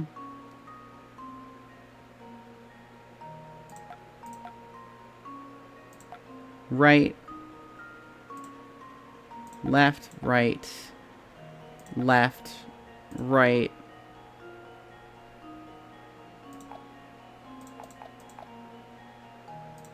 Left, right, left, right.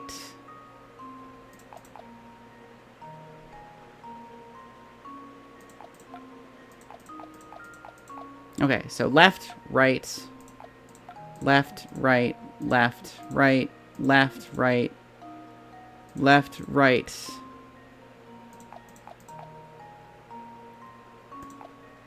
Right, left, no.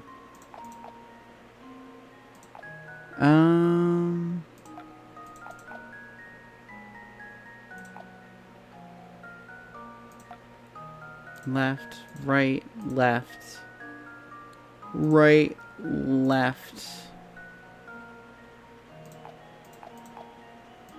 left, right, left, right, left, right, no. Left, right, left, right, left, right, left, right, left, right, left. Okay.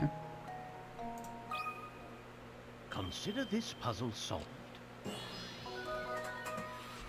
A true The walker. puzzle unsolved. Good job. That was some pretty fancy footwork. Well, color, be surprised. You've got quite a noodle under that hat, don't you? That's right, I enjoy noodles. Tom, are you in here? No? Okay. Tom, are you rich beyond your wildest dreams? Oh, man, I am dog food. What's the matter, mister? What? Oh, hey. So, okay, so I snuck into my uncle's room and borrowed his camera, right? Thing is, then I dropped it. I've been here trying to find all the pieces for like an hour, but I've only found one. That's quite a predicament. Yeah, and if word gets out about this wrecked camera, I'm gonna get major flack from the boss man. Well, brain flash incoming. Dig this. I'm gonna give you this busted hunk of junk. You do with it what you want. Just get rid of the thing, will ya? Okay, catch you on the flip side. What? Hey, come back here. The camera minigame. I'm pretty sure it's just like a squarish part. Reassemble the broken parts of the camera. Okay. Oh, okay. So it is actually a puzzle you have to put together. 10 missing parts.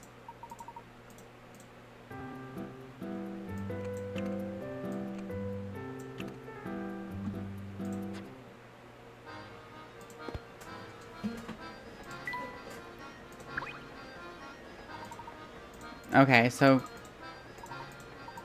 can't get through there yet. Oh, he's giving us another puzzle.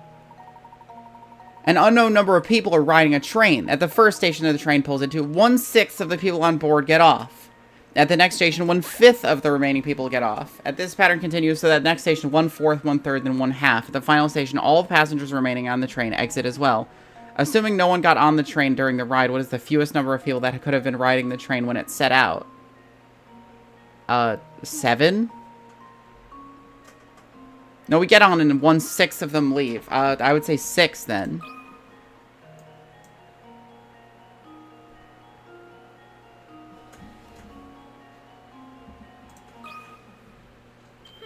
Let's see if this works. That was almost too easy.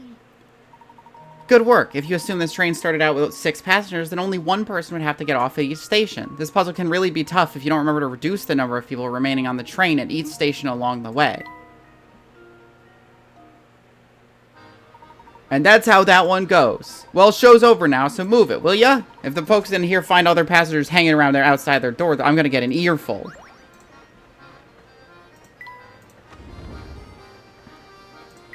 Back up the train. Oh, hello. Excuse me, sir. Have you seen a little boy wandering around with only one shoe? No, I don't believe so, but come to think of it, a couple were just talking about a child. Interesting. Do they have any idea where they might find this couple now, my good man? I believe they're staying in the 4th car, sir. May I recommend paying them a visit? A wonderful suggestion. Thank you for your assistance. Come along now, Luke. Let's go drop in on this couple in the 4th car.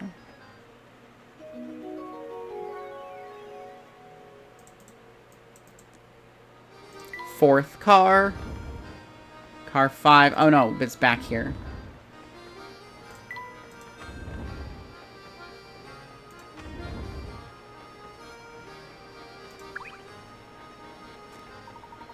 Whoa there, young fellow. You're in the wrong room. My wife and I are staying here. Dreadfully sorry to intrude, sir, but we're searching for a lost little one. Did you happen to see or hear anything pertaining to this? Oh, sweetie, I think they may be talking about the darling cutie pie who just passed by, remember? Oh, yes, he was a cute one, he was. Small and very clever looking, I'd say. So you did see Tom, then. He's been missing a while now. I don't know whether he was a girl or a boy, to be told. Tom's a right nice name, though. Oh, pish-posh, dear. I bet my best mall walkers it was a girl who passed by your room. Yes, now that you mention it, I had a feeling that scamp might be a girl. It was but until you stick a ribbon on its head, who can really tell, eh? Now I'm all turned around. I don't have the faintest idea who we're talking about anymore. What? I hate to say it, but it looks like the hot lead just turned cold, Professor. On the contrary, Luke, we may have just stumbled onto some extremely valuable information. What do you mean, Professor? You'll see. First, let's return to the scene of Tom's disappearance.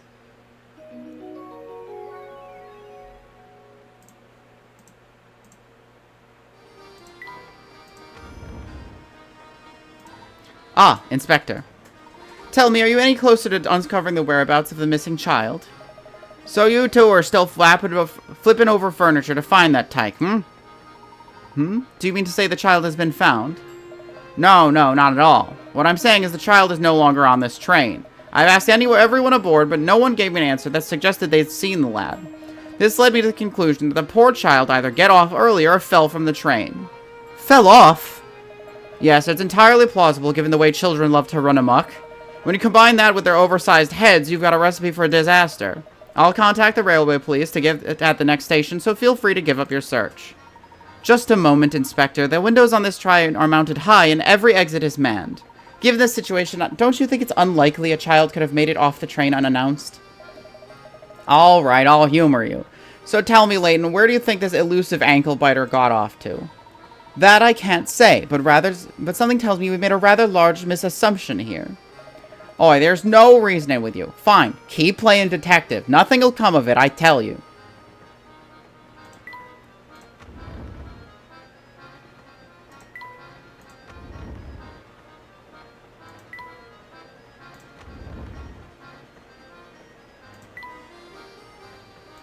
The food scraps are gone.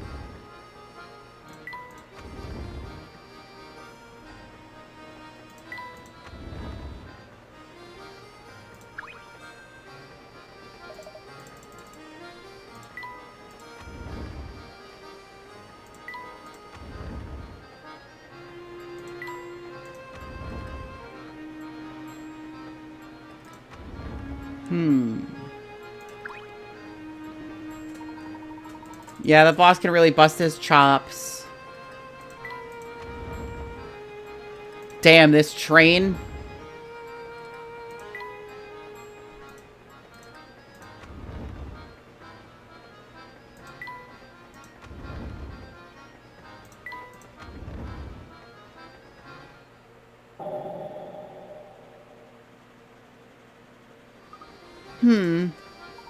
What's on your mind, my boy? You look distracted. It's hard to put my finger on why, but I feel like someone's been watching us for a while. Aug. Hi, Teeps. Welcome to the Aug stream. You too, then. I've been feeling that same sensation myself. Do you think that someone might be tailing us? It's certainly possible. Keep an eye out for anything unusual. Second shoe! Huh? This looks like one of Tom's shoes, doesn't it, Professor? It certainly does. But the strange thing is that it's for the same foot as the shoe we found earlier. So it is. Aha! So then, Tom must be... Ho ho ho, Luke, I do believe we both made a faulty assumption. Minus 1 HP sleep-deprived damage. Oh no! What exactly do you mean? Recall for a moment the events as they've unfolded thus far. Let's see. We found a tiny shoe on the floor. That's right, a shoe small enough for a baby. And then there was the cap we found in the kitchen, but was lodged in such a tiny corner I don't know how Tom could have wormed his way back there. Correct. In order to get back there, Tom would have to be no more than half your size. Now that you mention it, I don't think I've seen any boys younger than myself on the train. That was my impression as well, which is why I began to consider a different line of thought. Luke, what if you and I have already seen Tom about and didn't know it? You see, all the while we've been searching for Tom, we've assumed that he's a small boy. But what if that assumption proves false? What if we've been wrong from the start? I think I see what you're getting at, Professor. The second shoe was in the same in every way to the first shoe, including which foot it was for. If that strange pair of shoes means what I think it does, then Tom must be... Who is Tom, really? How could I possibly tell?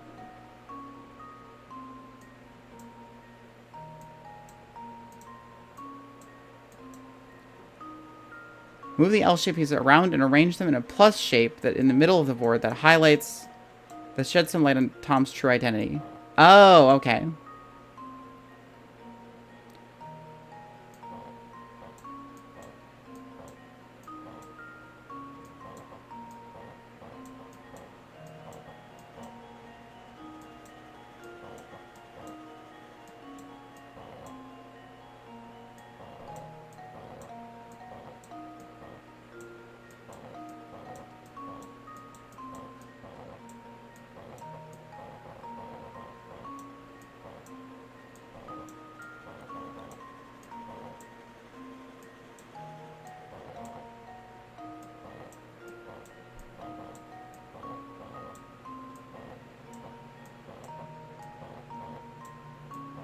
I hate how simple and obvious the answer is here, but they still make me do a moving block puzzle to figure out what it is.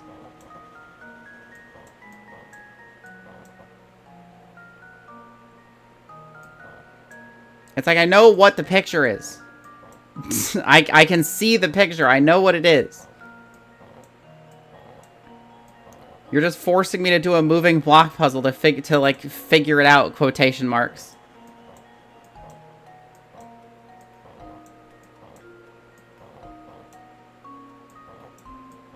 I just need to flip these two bottom ones and we're golden.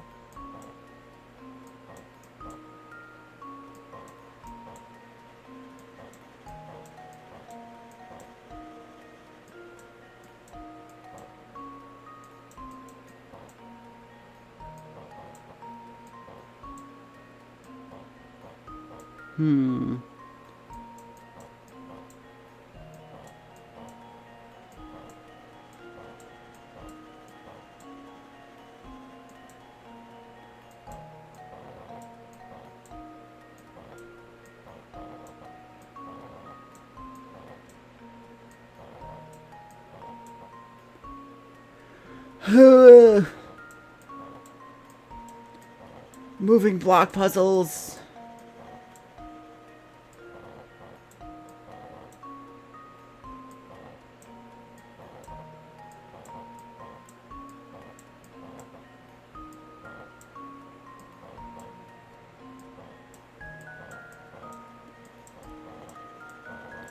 Ba da da da do, boom da da do, bo ga go go, boom da do da da do, boom da do, do do do.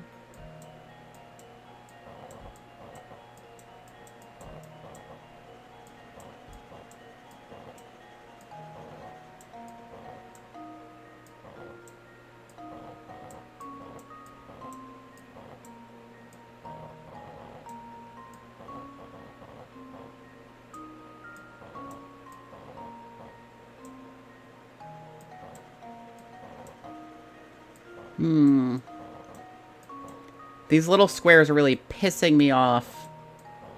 Frickin' squares.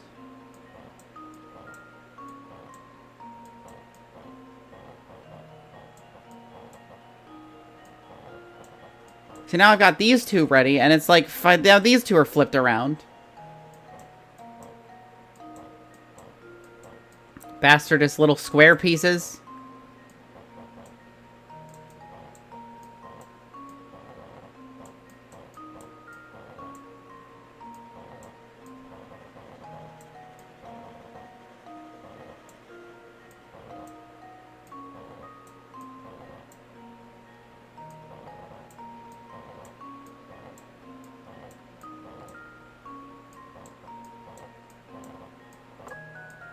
There we go. Fucking hell. Let's see if this works. That was almost too easy. Good work. Tom is a dog. Do you recall the girl we saw holding a small dog? I suspect that small dog was our friend Tom. So if we track down that girl, we'll find Tom.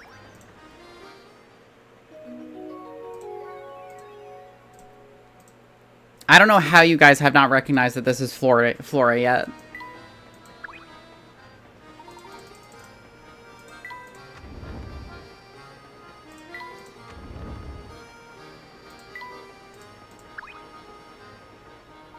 Greetings, sir. Are you still searching for that lost little one? Indeed, we are still searching. Tell me, sir, have you by any chance seen a young lady pass by with a small dog? Ah, now that does ring a bell. Yes, I believe she was headed towards the back of the train. Is that so? Well, thank you, sir. You've been most helpful.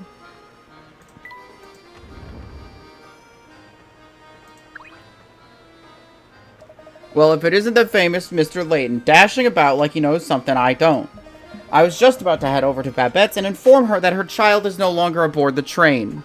Inspector, we are mere moments away from discovering Tom's location. Might I ask you to give us just a bit longer to finish our search? Still don't want to face the truth, eh, Layton?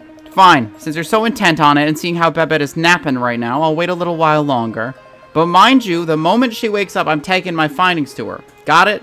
If you want to prove yourself right, bring the boy back before that. Understood. I plan to do just that, Inspector. We'd better find the girl with the dog as quickly as we can.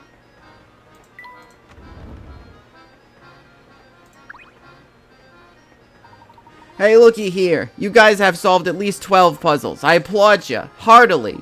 I can't see how I would dislike a couple of go-getters like yourselves. Let's be pals, eh? Okay.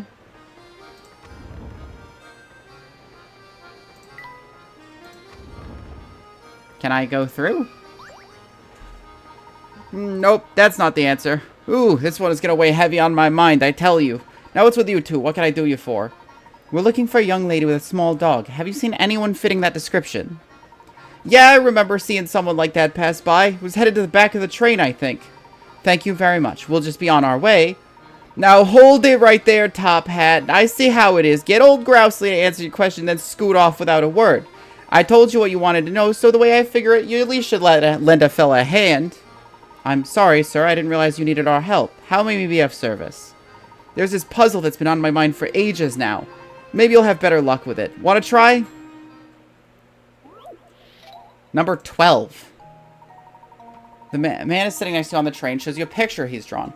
Let's say this picture has a total area of 10. Can you figure out how much of it is made up of sky? I don't think you need to guess the answer. There's a definite method you can use to work this out.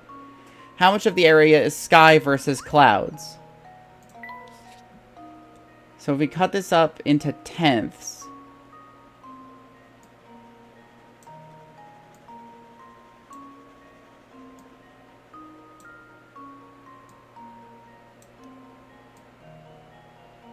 Like that.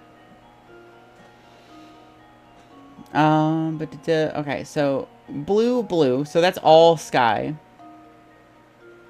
This matches up into this, so it's equal. Equal. Blue.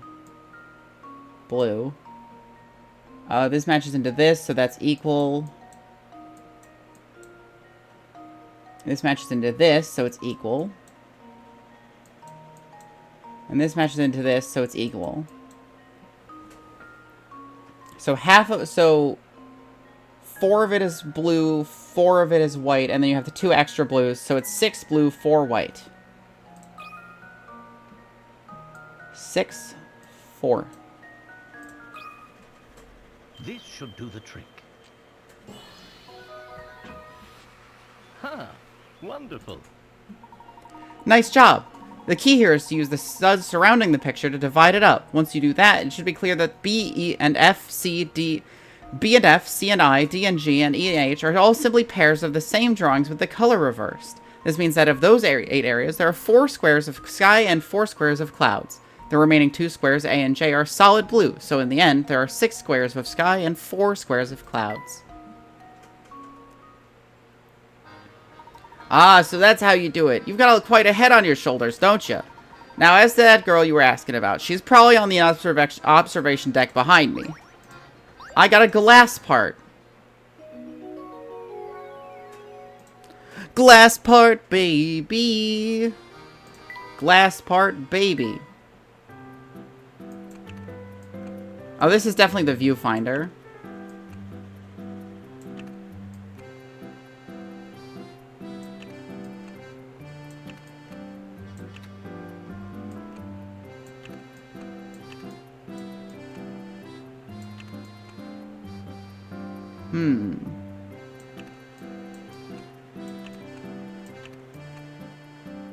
That doesn't match up at all.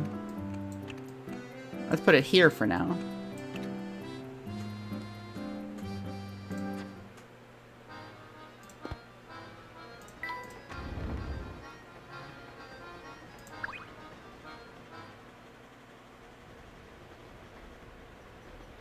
Excuse me.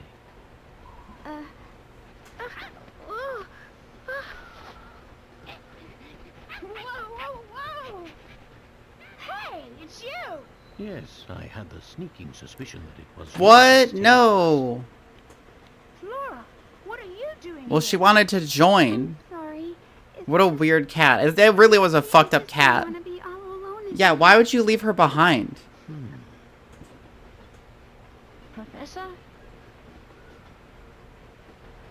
lies ahead could be dangerous. Huh? That's why you'll have to be extra careful. All right? Professor Layton confirmed not a misogynist.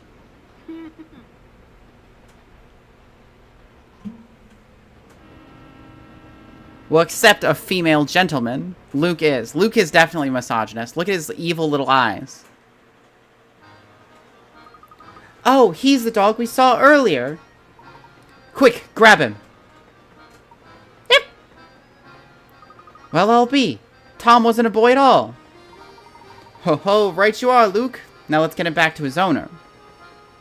Oh, I suppose I'll just be going now. Don't be ridiculous. Come along now. Flora's now traveling with you. The top screen shows who's walking with you. The Professor, Luke, and Flora decide to bring Tom back to his owner, Babette. Why did you kidnap this dog, Flora? Like, did you see a dog wandering the train and you're just like, free dog?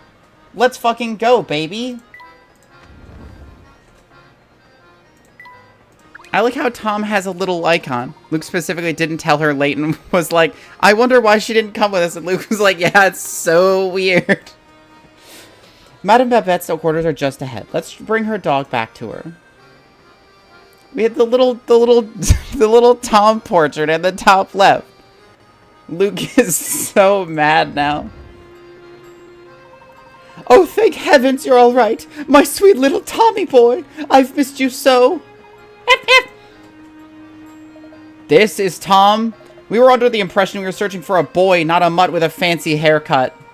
How dare you compare my darling Tommykins to some common street mongrel? Lost dogs are no matter for Scotland Yard. For the next time he goes missing, find him yourself. Blimey, some folks haven't an ounce of sense. Come on, Barton, we got real cases to solve. Oh, you got it, Inspector. Oh, Tommy boy, the dogs are barking. From car to car, and all along the train. Don't you walk away from me. I'm not done talking about your atrocious manners. Well, enough of that. Welcome back, sweetie. Where did my little Tommykins run off to today? He's such a darling that I feared someone might have kidnapped him and been holding him for ransom. Perhaps we should keep Flora's involvement in Tom's disappearance under wraps. This is why I hate the rich, honestly. Good idea, my boy. We should eat her dog. Disagree. The dog is not rich. I do believe a reward is in order. Here, I know it's quite generous, but I insist. New hamster toy. I hear we'll be making a stop at a quaint village by the name of Dropstone. How much longer till we get there, Professor? I'm not entirely sure, but waiting here won't make the time pass faster. Let's rest while we wait. But I want to play with my new hamster toy. It's time for hamster toy. The Professor, Luke, and Flora decide to return to their quarters for the time being. It's a rich dog. You know that motherfucker's fed specifically with chef-cooked veal and fresh vegetables. The dog benefits from the richness, but the dog itself is not robbing from poor people.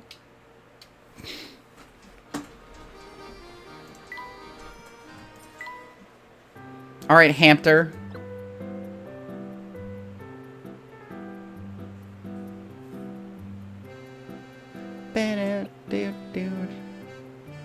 It is by association. Got any snacks around here? Don't hold out on me. Go, hamster, go!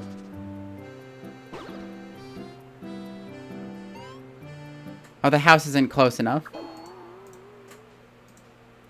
This is Hamster, our class hamster, who we're trying to exercise.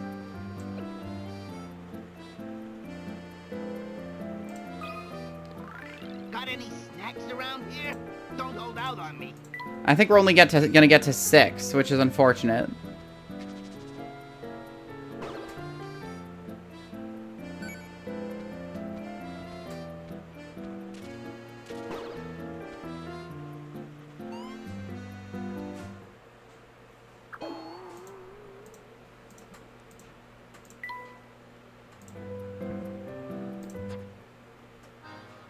We're gonna get this hamster to be shredded. I know it's quite the gift, but you rescued my sweet boy, so I insist you keep it. Okay, it's a hamster house. Who gives a shit? Say, Flora, where have you been hiding all this time? Well, until I found that little dog, I've just been relaxing in my room. Really? You got your own room? Sure I do. It's the middle one in the third car. Wow, you do know that's the room right next to ours, don't you? You were just a wall away from us, and I never so much as suspected you were there. It would seem that my powers of observation are a bit rusty. My word! Why is the train stopped? We're stopping that two-cow town. What's going on? Samuel, you dolt! What did you do this time? Hey, boss man, chill out. There's a down train, like, just sitting on the track. Until we can move that thing out of our way, we're not going anywhere, man. Then get your rear in gear and move it now. I won't have your laziness tarnishing the Momentary brand. But I'm just the MC. Shouldn't we get something a little more, you know, gear-headed to handle this? Besides, train cars are heavy, man. How am I supposed to move it? I will not hear excuses, especially from a layabout conductor who barely earns his keep. I don't care how you do it. Just get it done. Okay, I'll give it a shot. Just turn it down a notch, Unco. Unco! Hydrate.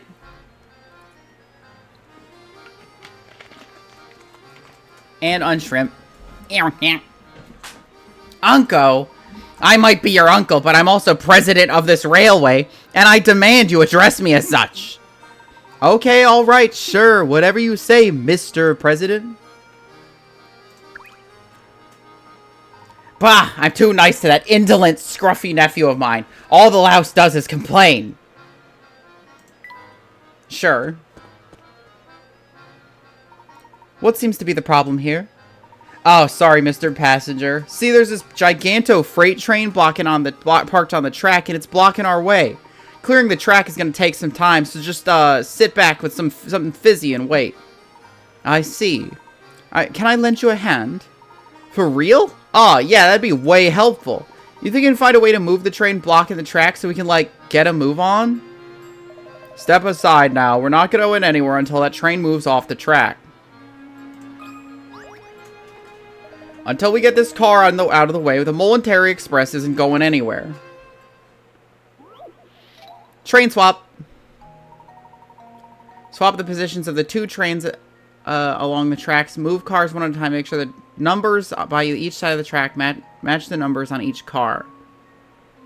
Okay.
If I just fucking do one of these.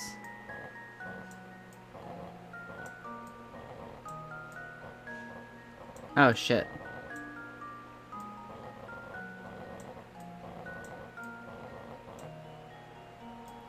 I fucked it all up. Oh my goodness.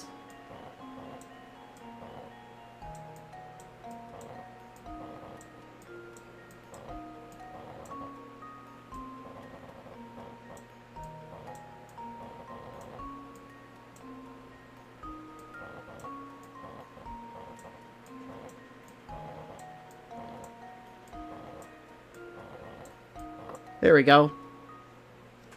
This should do the trick. Moving trains telekinetically with my mind powers.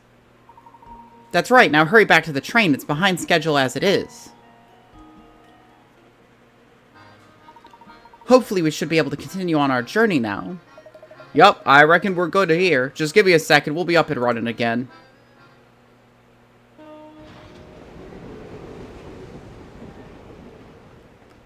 Professor Layton and the diabolical fucking train. We're finally moving again. It shouldn't be too much longer before we arrive in Dropstone. I wonder if we'll find any useful information there. I hope so.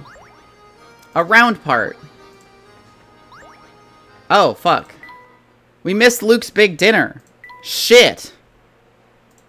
We're saving in Flora. She gets the save. What is this? What are these boxes?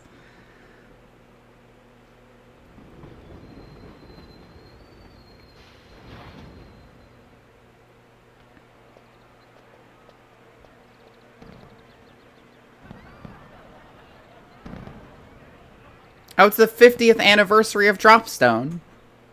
The town's only 50 years old. That's crazy new. Slayer.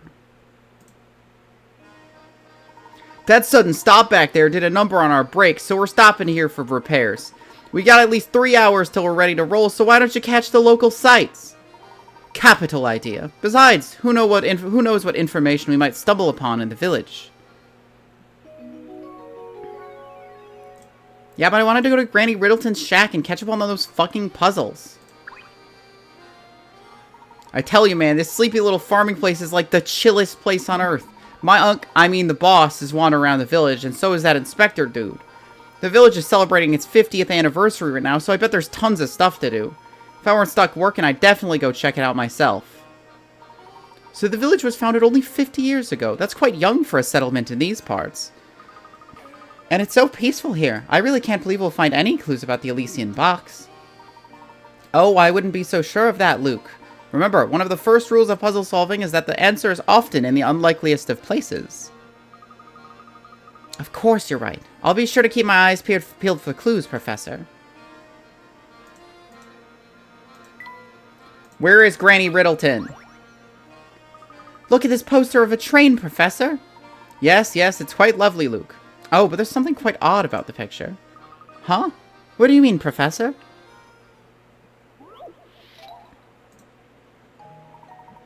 Train stations are an especially good place for dramatic farewells, aren't they? Below is a picture of a man and a woman bidding each other a tearful goodbye. Somewhere in this picture is a single unrealistic detail. Find and circle that unusual area.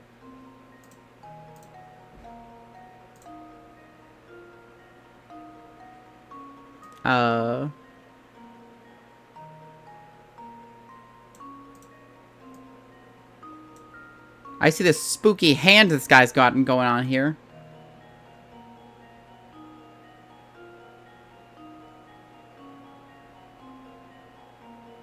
There's some lamps. There's the train tracks. His window's pulled up.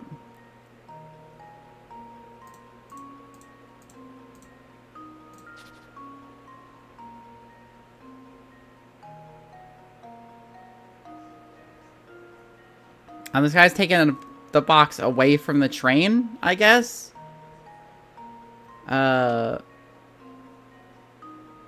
It's over there.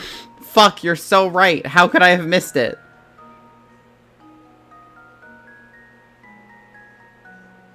Don't boga go. Do do do do. Boom do do do do do. Boom do do. Do do do. There's a dog. There's this tiny little guy. There's her who's just kind of standing there. There's these things on the side of the train. I guess those would be lit up. If this was actually at night. Let's see if this works. No. Looks like I bought. I haven't been given any clues. There are 0 clues that I've been given. Just to be clear, when it says look, think about the clues you've been given, it means think about the no clues we've provided.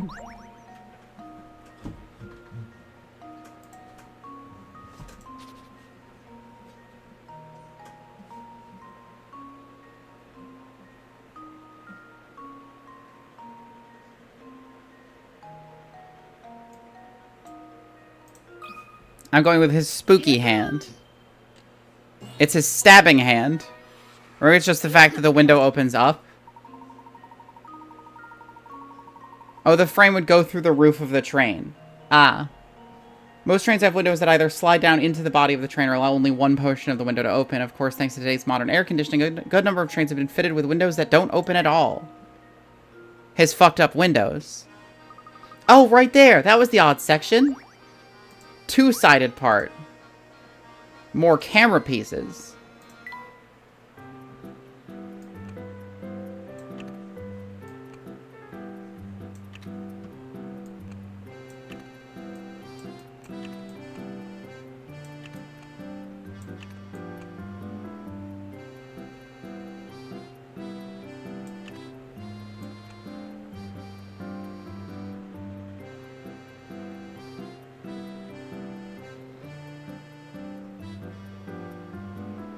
I don't know what a two-sided part means, frankly.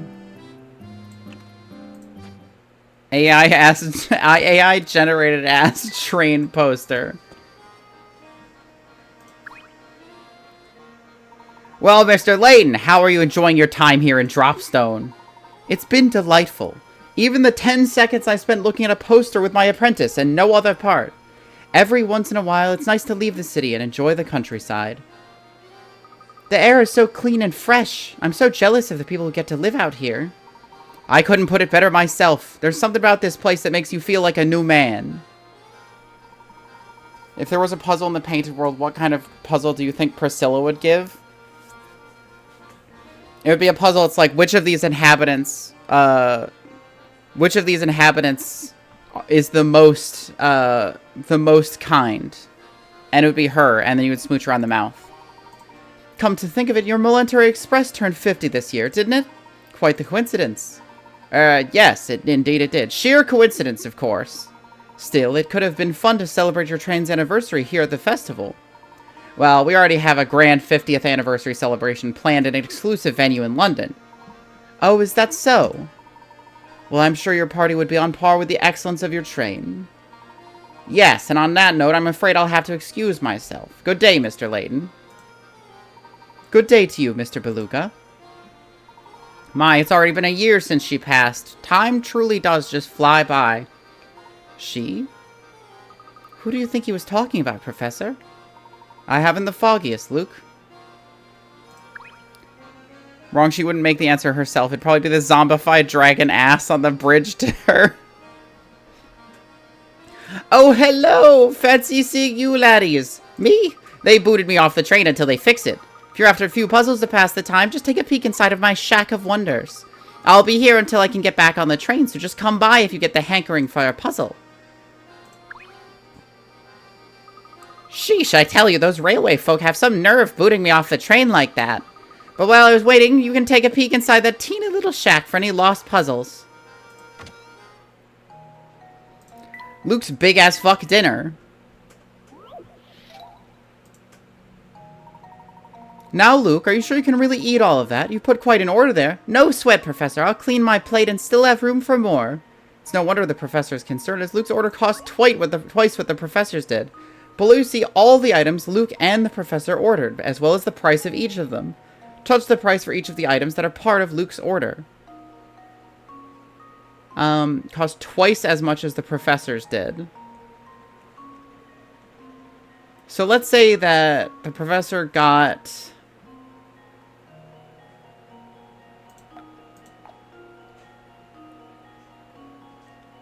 Let's say the Professor got the steak, the tea, and a salad. Because that seems like him. So that would give us 8. 8 plus 14 plus 25. So that would be 22, 40, 47. 12, 16, 13, 17. So 12 and 16 is 28. 13 and 17 is 30. So 58, which I think would be twice what this is. I think. No, because that would be 40... 47. So it wouldn't be half. Let's see.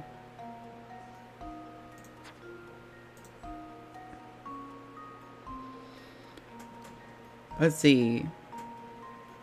12, 16, 13. Let's say we have 28, 41. It has to end with an even number, obviously. So let's just add all the even ones together. That would be 20.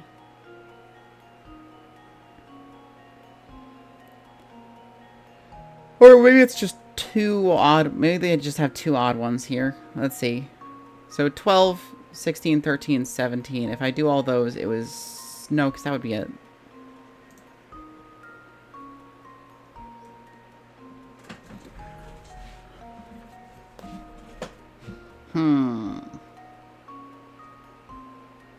The professor's has to be odd. Which means that two of them... Well, it doesn't have to be, but it more likely is.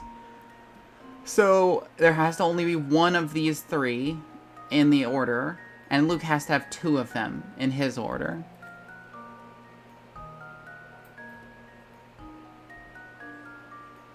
So let's say Luke got the steak, the fish and chips, and...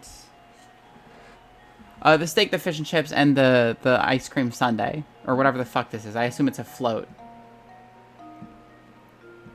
So that'd be 42 plus 12, which would be 54.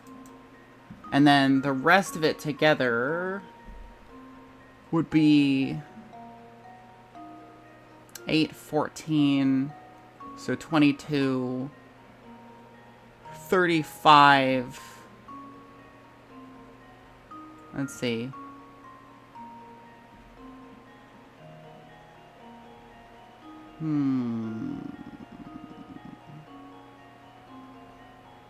Yeah, if we take just... So if we take this, and we put it on Luke's order, and then these three are the professor's order, I think that leads to... That gets us to 35, and this would be 70. So it's this one, that one, this one.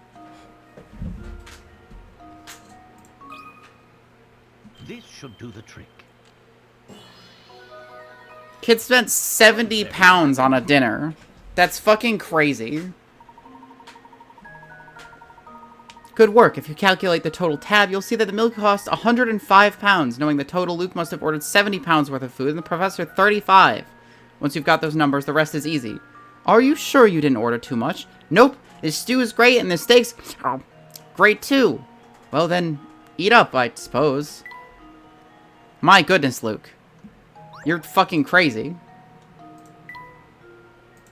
It was on a passenger train. That's true, but he did order a steak, a stew, an fucking float, and something else. The owner of a 4-star restaurant assigns the task of a young waiter a task of stacking glasses in a decorative way. Eager to please, 5 separate designs and shows them to the owner. The owner takes one glance at the designs with a look of irritation, turns to the boy and cries, "This design is preposterous. What were you thinking?"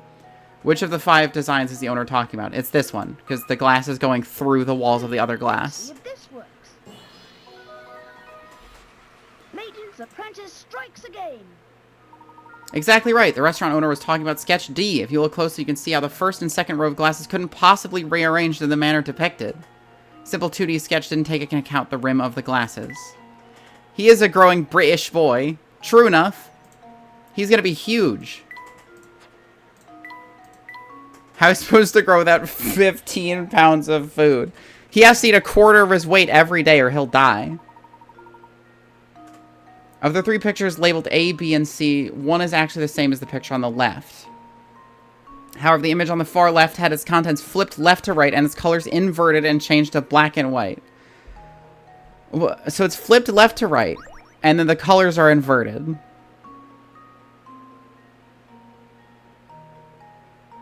Would it not just be this one?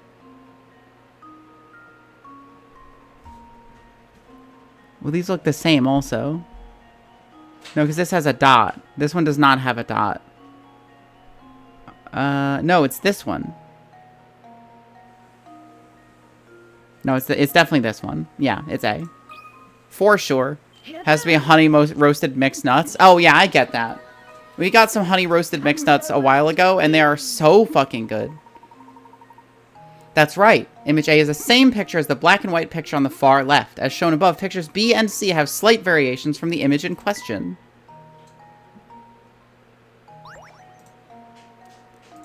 The worker ant.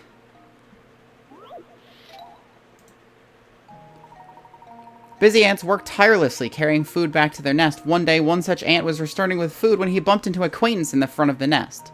Whoa there, doofus! Don't you know you took the longest path possible back to the nest? Think about where you're going, man! Knowing that the ant never traveled the same area twice, do you think he traced the path he walked to get to his nest?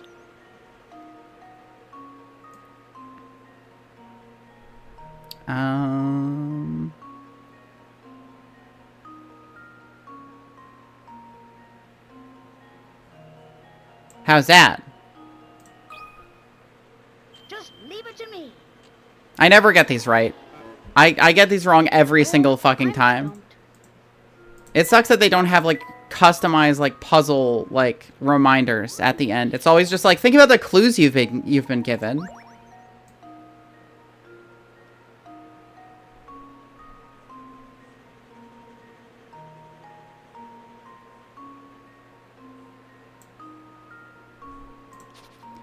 One, 2, 3, 4, 5, 6, 7, 8, 9, 10, 11, 12, 13, 14, 15, 16, 17, 18. 1, 2, 3, 4, 5, 6, 7, 8, 9, 10, 11, 12, 13, 14, 15, 16, 17, 18, 19, 20. Here goes. Oh! Ooh! Oops. So I have to be over, it has to be over 20 spaces. We gotta get a bigger one.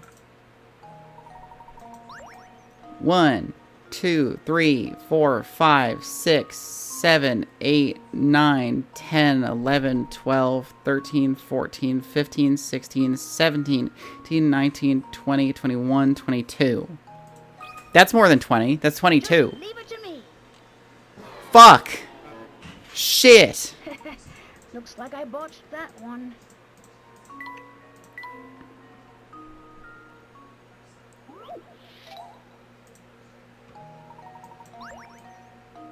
One, 2, 3, 4, 5, 6, 7, 8, 9, 10, 11, 12, 13, 14, 15, 16, 17, 18, 19, 20. That's only 20.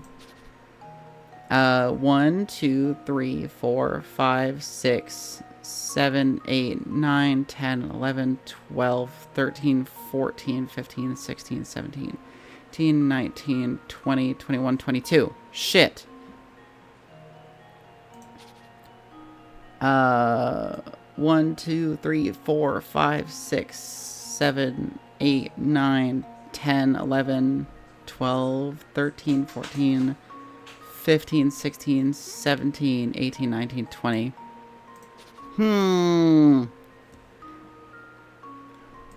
1, 2, 3, 4, 5, 6, 7, 8, 9, 10, 11, 12, 13, 14, 15, 16, 17, 18, 19, 20. 1, 2, 3, 4, 5, 6, 7, 8, 9, 10, 11, 12, 13, 14, 15, 16, 17, 18, 19, 20, 21, 22. I'm still only at 22.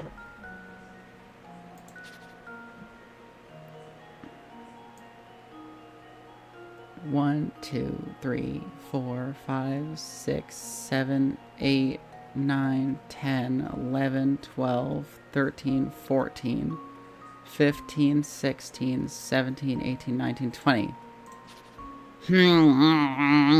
My brain! I'm so confused. Okay. 1, 2, 3, 4, 5, 6, 7, 8, 9, 10, 11, 12, 13, 14, 15, 16, 17, 18, 19, 20. Fucking...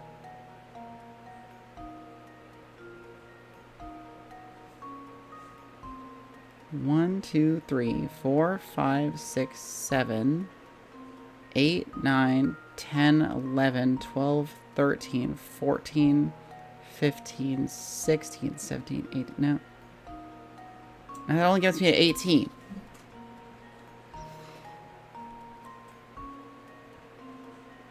One, 2, 3, 4, 5, 6, 7, 8, 9, 10, 11, 12, 13, 14. Well, I guess if I do this, if I don't go under here, 1, 2, 3, 4, 5, 6, 7, 8, 9,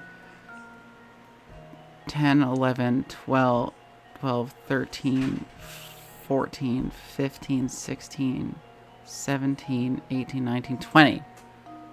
I'm so confused. 22 is not the longest I can get?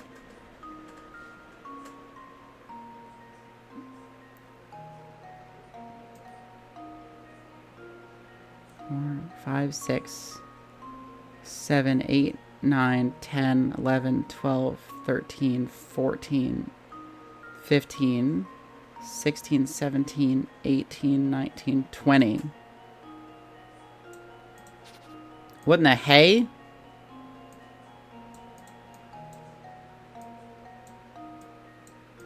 See, ideally we want as many of these long sides as possible, right? Like, that's how this works.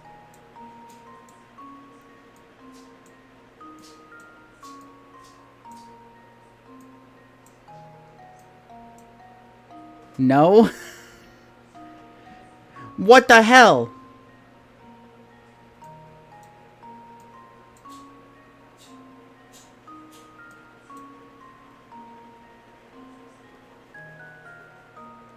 Ba ba ba ba ba ba ba ba ba ba bo beep ba beep bo beep ba beep bo.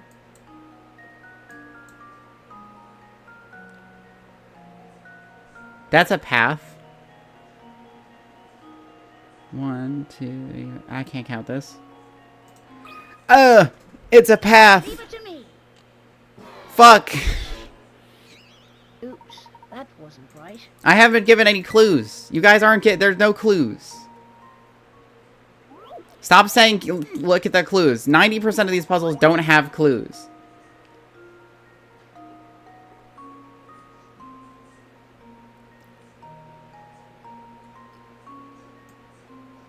Two, 3, 4, 5, 6,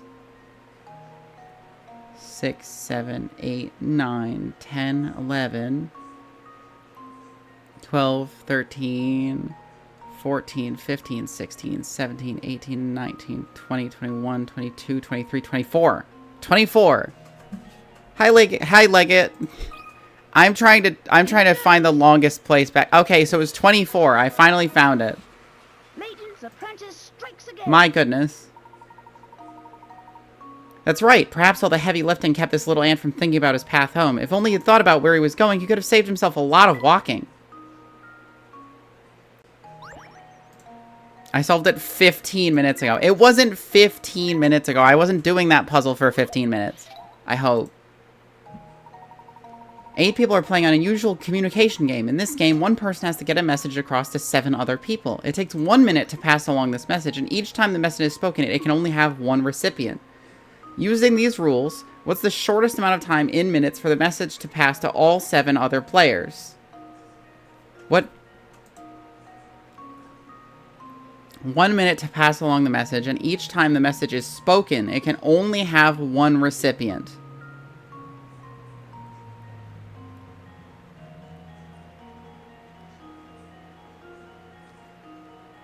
Well, she would tell her, and then they would both tell one other person, and then those people, and then all 4 of them would tell these 4.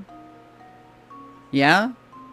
So it's 1, 1, 2. I'm gonna say 3 minutes. 3. And now to test my theory. 3 minutes, baby! Oh, yes! True gentleman leaves no puzzle unsolved. Very nice. If the original messenger spreads the word as shown above, the game can be completed in 3 minutes. During that time, the original messenger can tell 3 people the message, and the people who hear the message within the first 2 minutes can go on to become messengers themselves.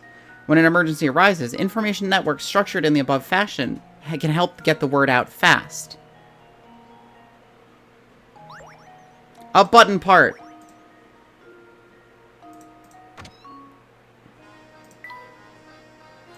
A part with a button on it.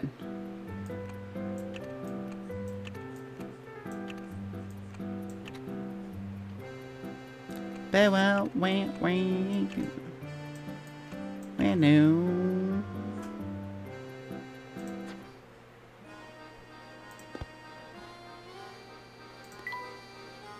The button. That goes back to the train.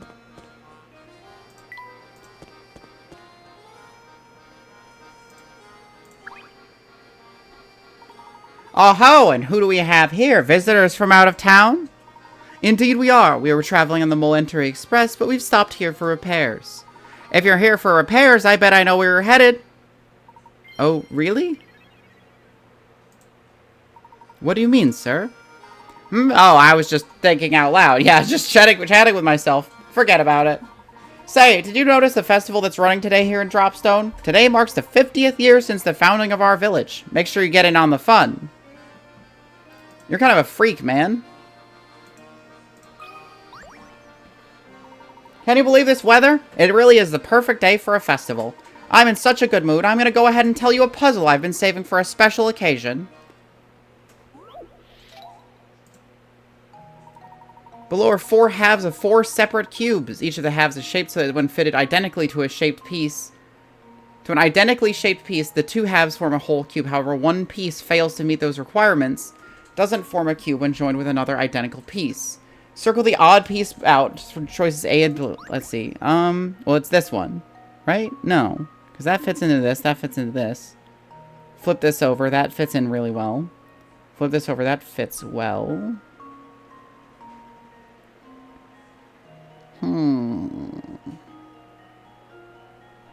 Well, this wouldn't form a perfect cube, I don't think.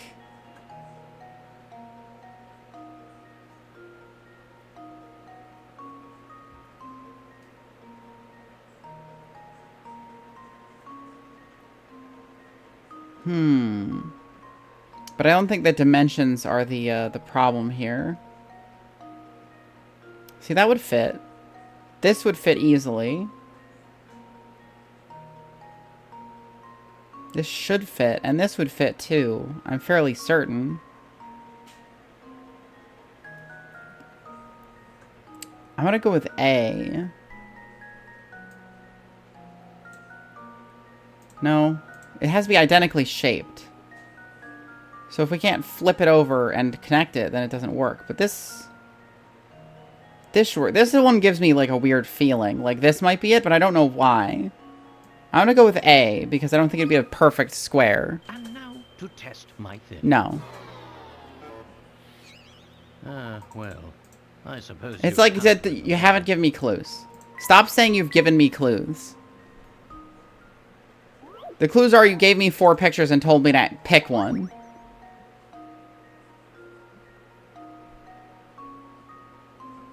I'm gonna go with D, because that's the one I have my gut feeling about. And now to test my theory. I was also wrong with that one.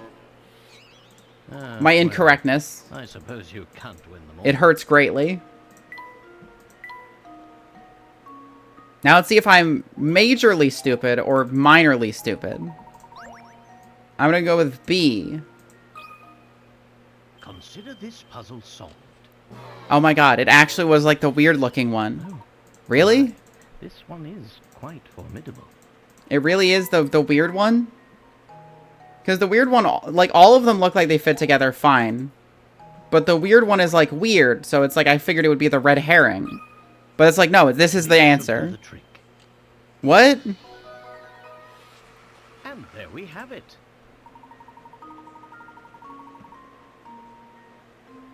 Some of the chips are a little too complex to fit together neatly.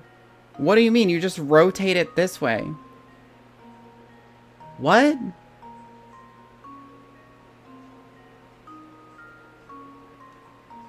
I'm very confused. I don't see how that would not fit together. Sheesh, you just breezed right through my best puzzle. Just wrong. I answered every option before I got it right. I didn't see that coming. While we're talking puzzles, have you ever heard about the mysterious puzzle collecting lady? I hear she gathers and stores all the lost puzzles of the world. How she does it is a conundrum wrapped in an enigma-stuffed mystery. Or, you know, a mystendrum. Of course, the commonly known mystendrum.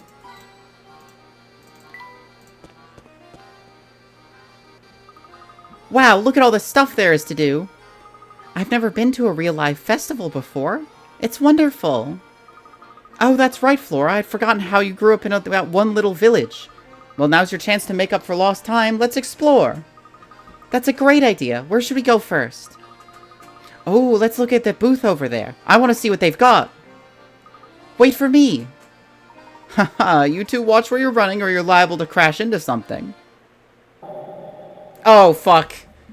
It's the Greebler again. The guy who greebles without any regard for anyone's safety. What are all these arrows for? Oh, it's a carnival game. Hey there, squirts. Try your hand at this fine game of skill. I tell you what, since business is so slow right now, the first try is on me. Gosh, really, mister? Well, I can't say no to a deal like that. Come on, Flora, we can try it together.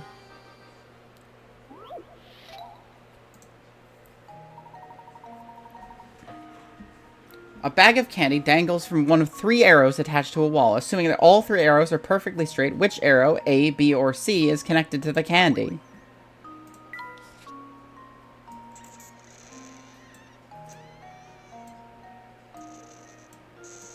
I can't draw in straight lines, obviously.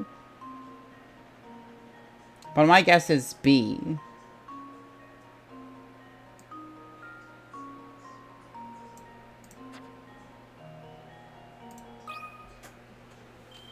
Let's see if this works. Layton's apprentice strikes again. Good eye! Arrow B is the one attached to the candy. The reason this puzzle is tough for some people is because it contains a famous optical illusion. When you obscure a portion of a diagonal line with a straight shape, the 2 visible portions of the line appear disjointed from one another.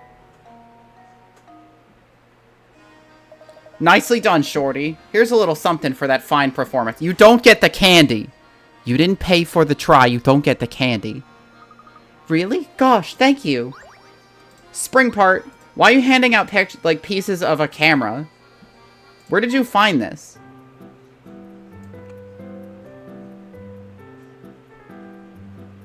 Spring part.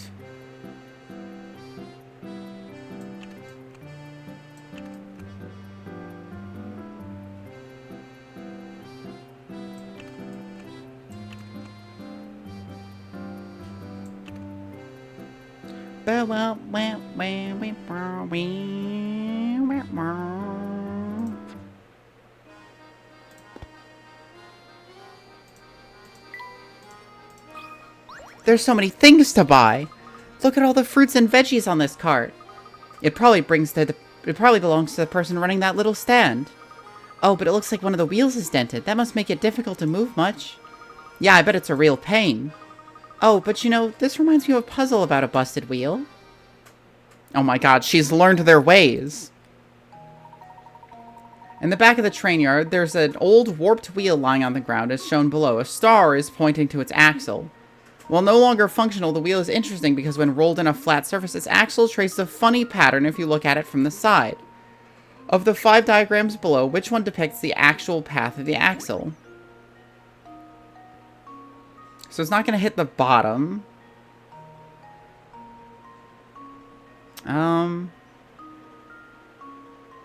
So he's starting up and then roll down and then roll back up. I think it's either E or A.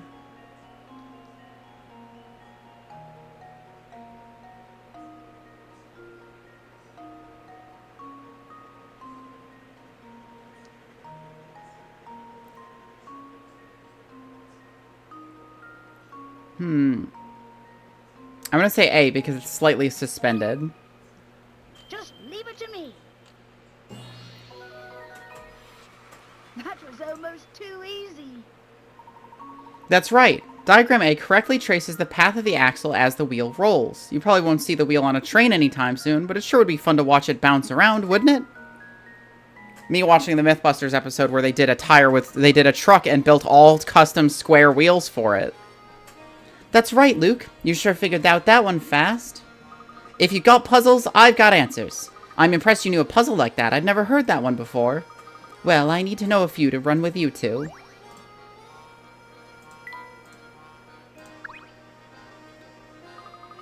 We're doing some top secret festival prep back here, so you can't come in yet, okay? Alright.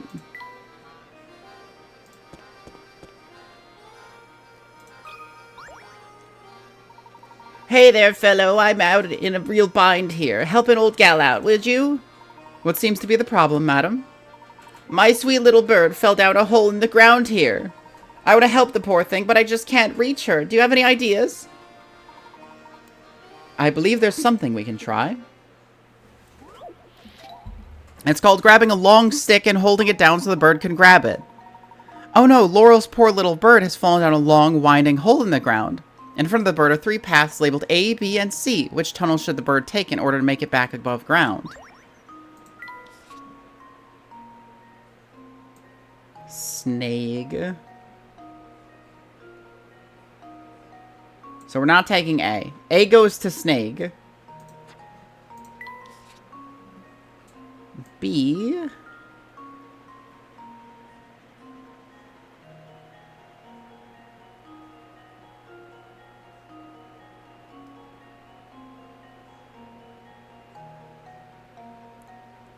B goes above ground. Out of curiosity, where does C go?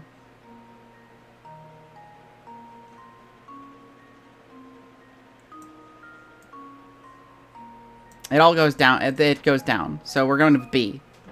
Consider this puzzle solved. Bird, go down path B. I just know how. Very nice. The bird can safely escape her underground confines by following tunnel B. Any other tunnel will lead her deeper underground or into the mouth of a very hungry snake.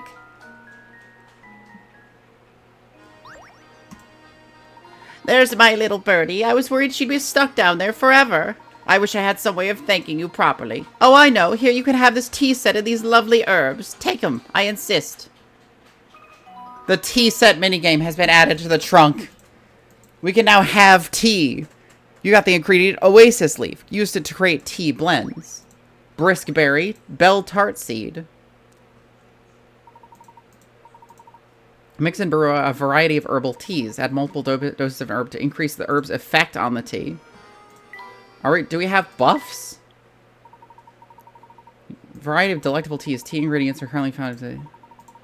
Understand the properties that can give your tea. When you're ready to make tea, drag the teapot. Place 3 ingredients to start brewing your tea. Third ingredient, the lid next to it will start to wiggle. Place it on top of the teapot to start brewing your tea. If it turns out tasty, the recipe for it will be added to your list of teas. So we just want to find recipes.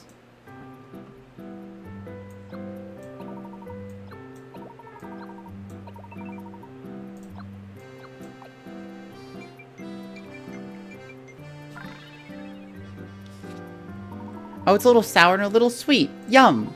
I certainly have to tip my hat to this cheese drinkability. I imagine it'll be delicious cold as well. Yep, and since it's nice and light, I bet about anyone would be happy to have a cup. Yes, I find myself impartial to its lovely fruity aftertaste.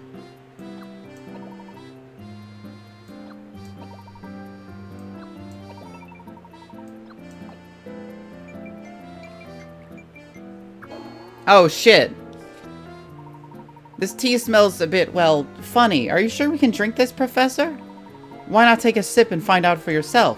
Ew, I think I'll pass on this one. Where did I go wrong? I was so sure I brewed something good, too.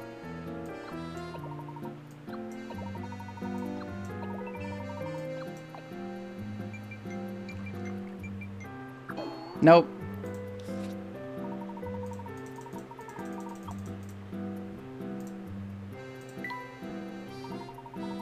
I'm feeling less than my best. Will you make a tea with oasis leaf, briskberry, and bell tart seed? Oh, here you go.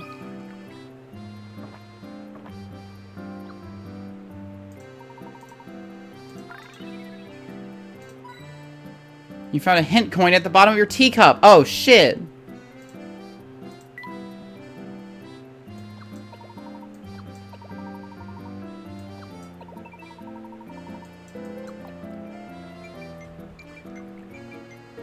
Fuck. Damn it. Berries.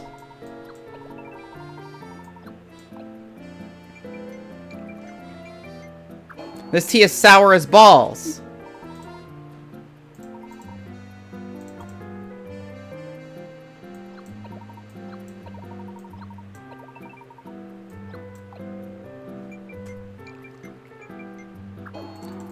We cannot make a single cup of tea.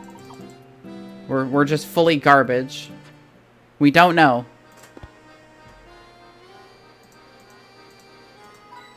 Coin.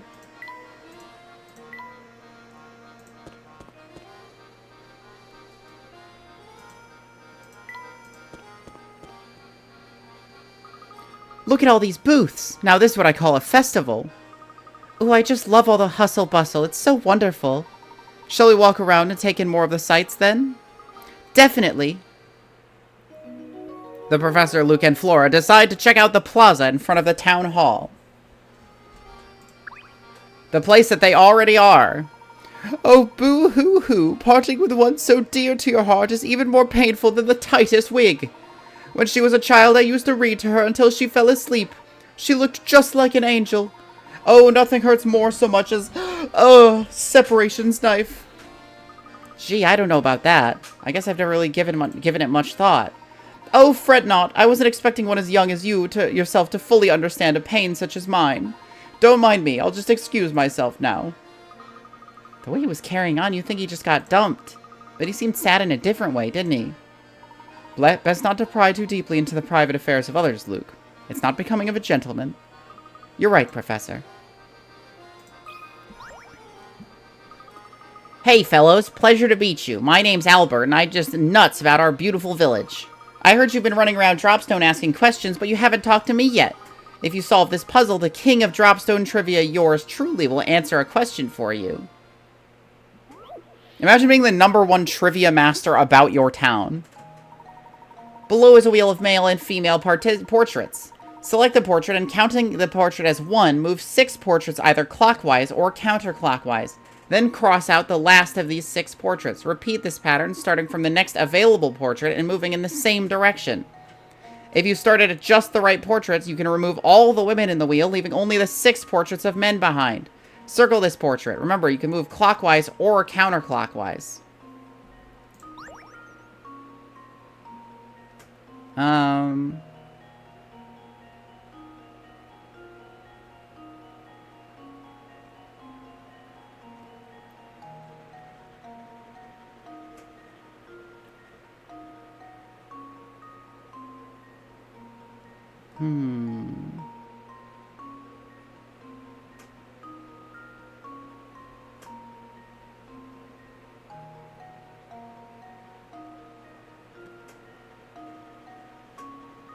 Counting that portrait as 1, move 6 portraits either clockwise or counterclockwise. Then cross out the last. Repeat this pattern starting from the next available portrait and moving in the same direction. 2, 3, 4, 5, 6. No.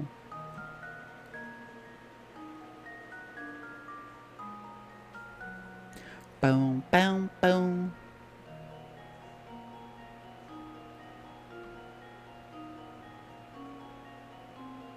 Let's see. 2, 3, 4, 5, 6. Yeah, so it's directly across. 1, 2, 3, 4, 5, 6. Okay. And then move from the next available portrait.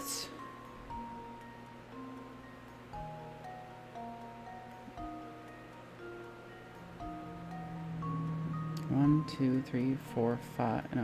1, 2, 3, 4, 5, 6. Cross out. 1, 2, 1, 2, 3, 4, 5, 6. Cross out. 1, 2, 3, 4, 5, 6. Cross out. 1, 2, 3, 4, 5, 6. I forgot which one I started at. Balls. I think I started here. Consider this puzzle solved. Consider it solved. It's not solved, but consider it. Formidable. Consider it solved.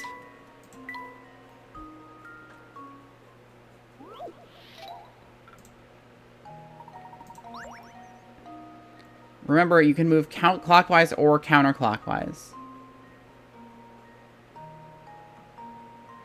So 1, 2, 3, 4, 5, 6. Cross out. 1, 2, 3, 4, 5, 6.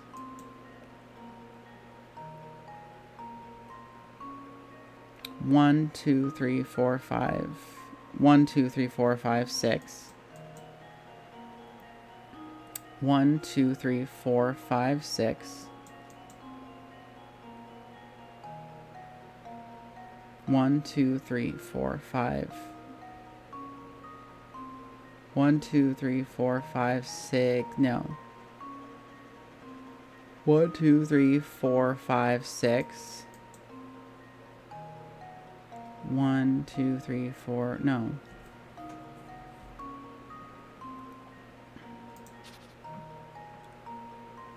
Start with this guy. 1, 2, 3, 4, 5, 6. Next available portrait. Move to this guy. 1, 2, 3, 4, 5, 6. Cross her out. Next available portrait. This guy again. 1, 2, 3, 4, 5, 6. Cross her out. Next available portrait. Her. 1, 2, 3, 4, 5, 6. Cross her out. We start from this guy. 1, 2, 3, 4, 5, 6. No. Start from this guy. No, because he's gonna hit.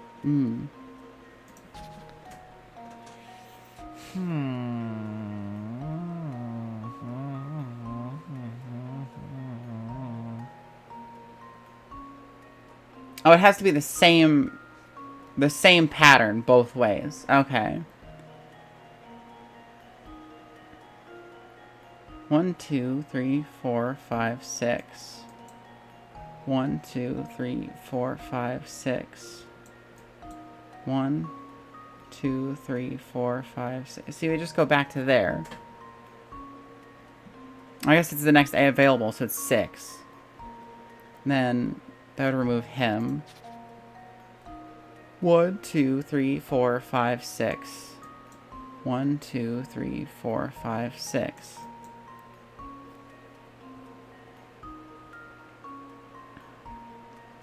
Two, 3, 4, 5, 6. No. 1, 2, 3, 4, 5, 6. No. 1, 2, 3, 4, 5, 6. 1, 2, 3, 4, 5, 6.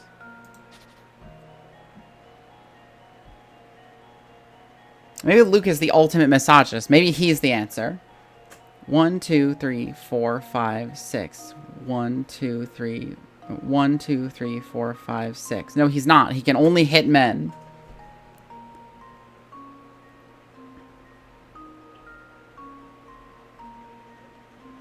Let's start with her. 1, 2, 3, 4, 5, 6. 1, 2, 3, 4, 5, 6. 1, 2, 3, 4, 5, 6. No. 1, 2, 3, no, 1, 2, 3, 4, 5, 6. 1, 2, 3, 4, 5, 6. 1, 2, 3, 4, 5, 6. 1, 2, 3, 4, 5, 6. 1, 2, 3, 4, 5, 6. 1, 2, 3, 4, 5, 6. So I think it's her? I can't remember who I started with. I think it's her. Consider this puzzle solved. Fuck. Balls. My wrongness. Well. My incorrectability. Them all. I got it done. I just can't remember which portrait I started with.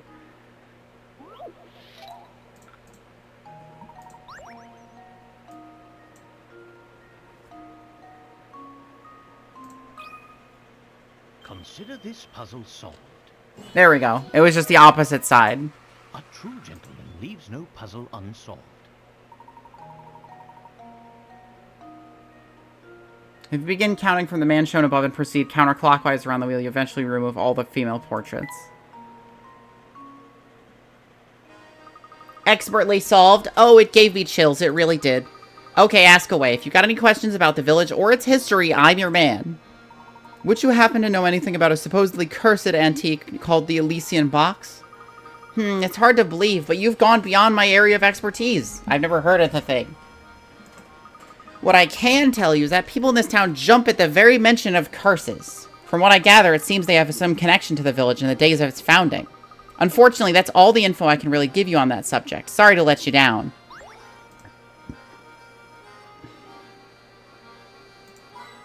Coin.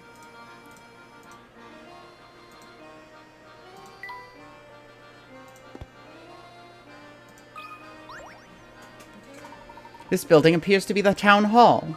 Yes, but it looks like it's closed for the day. Well, they probably wanted to give everybody a chance to enjoy today's festivities. Luke, this reminds me of a puzzle set in front of a town hall like this one. Care to give it a go? Would I ever? The mayoral election. 3 people at odds with one another are running for mayor in the upcoming town election. Including these 3 candidates, the town has a voter population of 40 people. In order to win, a candidate must get more votes than any other candidate. If each of the 40 voters casts a single vote and every vote is recognized, what is the fewest number of votes a candidate needs to secure victory with certainty?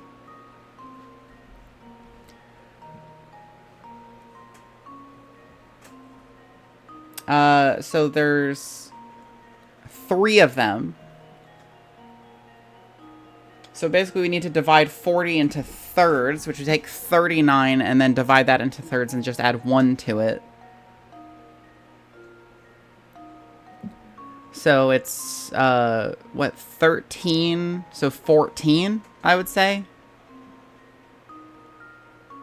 Well, okay, it's technically 43, so it'd be dividing 42 by 3, which is 7, I believe? No, it's not. No, what am I thinking of? So 42... That would be 14 each, 15.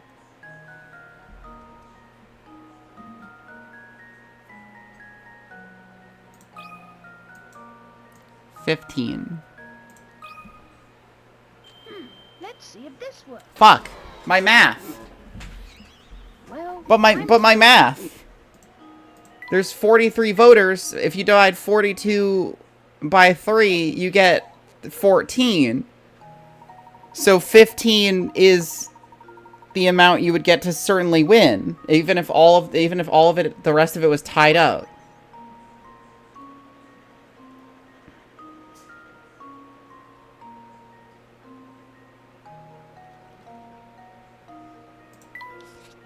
Like it's 43. Each of them is going to go vote for themselves. Maybe I'm making it overcomplicated because it's like they're not counting these. So it'd be 39 plus 1. So it'd be a third of 39 plus 1. So that would be 13 plus 1. which is 14. Like, I assume? Because it's like, I don't know. I figured it'd be 15 because they'd be counting their own votes. See, that's not right either. Looks like I botched that. Like, it says the minimum amount to win for certain. And there's 3 candidates. Including these 3 candidates, the town has a voter population of 40 people. In order to win, one candidate must get more votes than any other candidate. If each of the 40 voters casts a single vote and every vote is recognized, what is the fewest number of votes a candidate needs to secure their victory with certainty?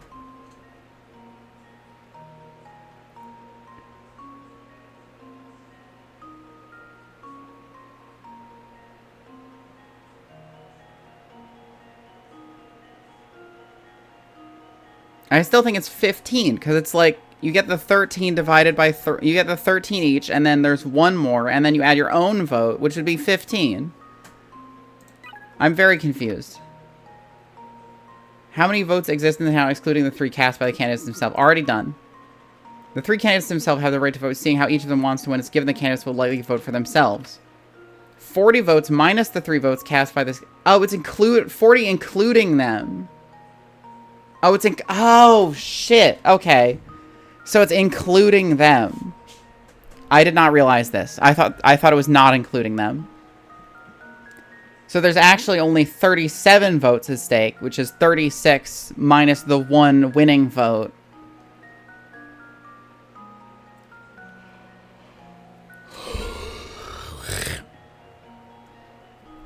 Which would be 12. So really you need to get 13 votes.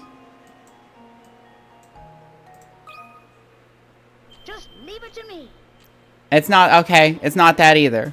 It's not 14, it's not 13, it's not any number at all. There's in fact no numbers.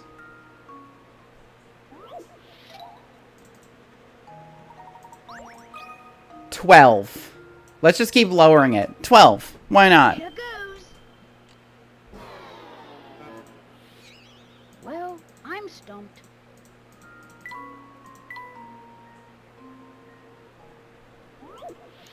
We're just throwing numbers at the wall now. That's where we're at. Let's try 16. Let's go higher. Why not? Let's go higher. No, higher's not right. Well, I'm stumped.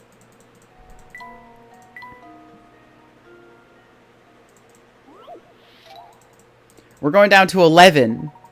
We're going with 11 votes.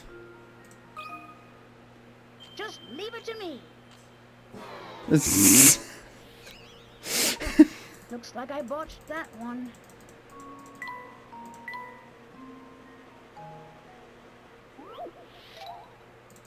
Okay, let's try and rethink this again. There's 40 voters, including them. They each automatically get 1 of those 40 votes. So that's going to be 37 total votes. If we take it down to 36 plus 1 extra vote, divide it by 3, so the number is as low as possible. We get 12 each, plus their own vote, plus the vote that gets them to win. That takes us to 14, which I already put in and wasn't right. Just leave it to me. Like, huh? That's the minimum amount to guarantee a win.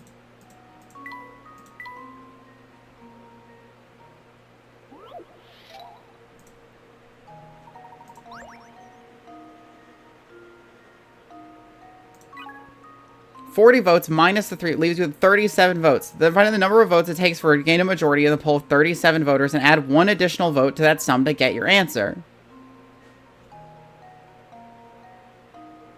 Like, 37 majority, so that's 13 plus 1. Am I insane? Like, huh? I'm gonna open up a fucking calculator app. Like, am I stupid? Like, what?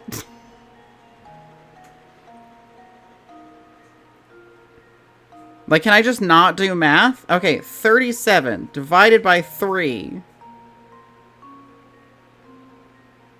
is 12.333, which means to get the majority in 37, you need 13 votes.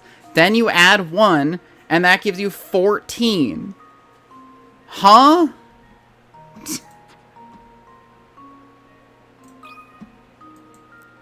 $14. Was I accidentally putting in 19 before? Yeah, no, that's not right. Oops, that wasn't right. Huh? Because they didn't say a specific amount of majority. This is just the majority of the voters. So even 1 makes it a majority. What? Huh? 40 votes minus the 3 votes cast by the candidate leaves you 37 votes. Find the number of votes it takes to get a majority in a pool of 37 voters and add 1 additional vote to that sum to get your answer. I did that. I'm looking this puzzle up because this is ludicrous. Mayoral election.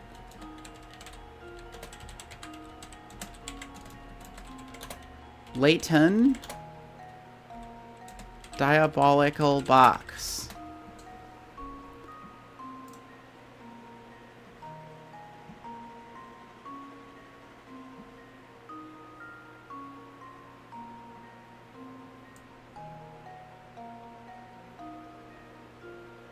The answer is 20. Input by writing a 2 in the box and a 0 in the box. Right. Assuming each candidate votes for himself, that leads another 37 votes for grabs. Split those 37 votes in half? There are 3 candidates. Why in half? Assuming each candidate votes for himself, that leaves 30. Split those 37 votes in half, you get 18.5. But since there are no half votes, what? Huh? 20? Did they write the puzzle wrong? Because they say there are 3 candidates, not 2. 20? What the fuck do you mean? This doesn't make any sense. Piece of cake. Can anyone, like... The winner would have to have at least 20 votes for a certain victory, since each of the candidates dislikes the other 2. Each will likely vote for themselves. 40 votes minus those 3 votes leaves 37 votes. The winner will need over half the votes. In this case... You do not need over half to be a majority if it's a 3-way split. You just need the highest number. That's not how a majority in a 3-way split works. What? Huh? What the fuck are you talking about? Well done. Now we really should get back to investigating the town. Like, what the fuck are you talking about? I am baffled. I do not understand what the thought process was. Look at this little monument here, Professor. It appears to be commemorating something. Why don't we take a closer look? The secret message. On the day Dropstone was founded 50 years ago, the villagers toasted with red wine and danced late into the night. They also built this statue, engraving it with the word red and the date 1812. 812. Part of the statue is shaped like a wine glass and can be filled with water from the spout at the top. While the statue describes the villagers' activities on the day of the founding, it can also show where they all found themselves the day after the festivals.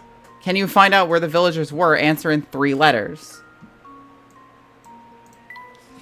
So if you fill this up with wine...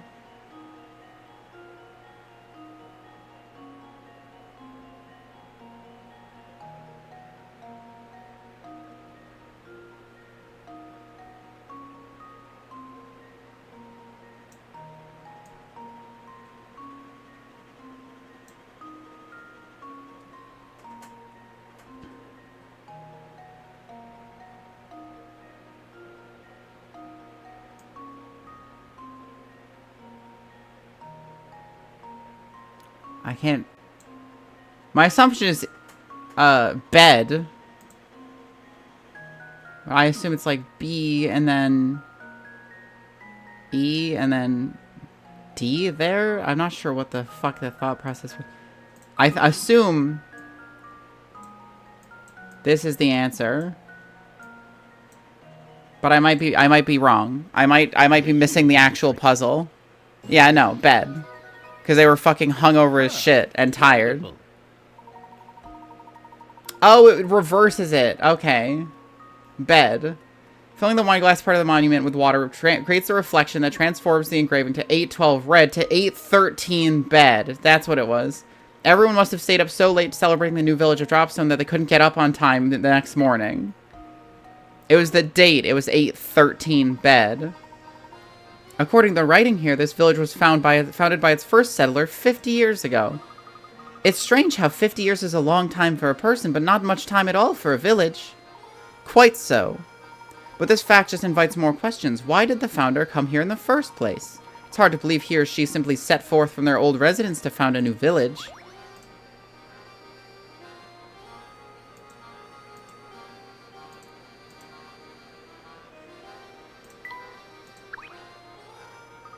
There's some more booths over to the right. Let's see what kind of stuff they have going on. Okay, we'll go to the right. Oh, the funny cows. It really is a two-cow town. Wow, look at these gigantic cow balloons. It looks like the villagers are setting up for the livestock competition. Livestock competition? That sounds like fun. Yes, I'd certainly like to see the competition myself, but it doesn't appear quite ready to start yet. While we're waiting, can we go see more of the village? Certainly. We can return later when the competition commences. Yay! Yahoo! Yippee! Wahoo!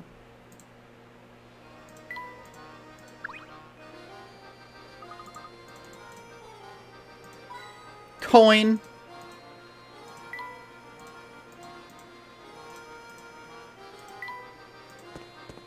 And now we'll go left.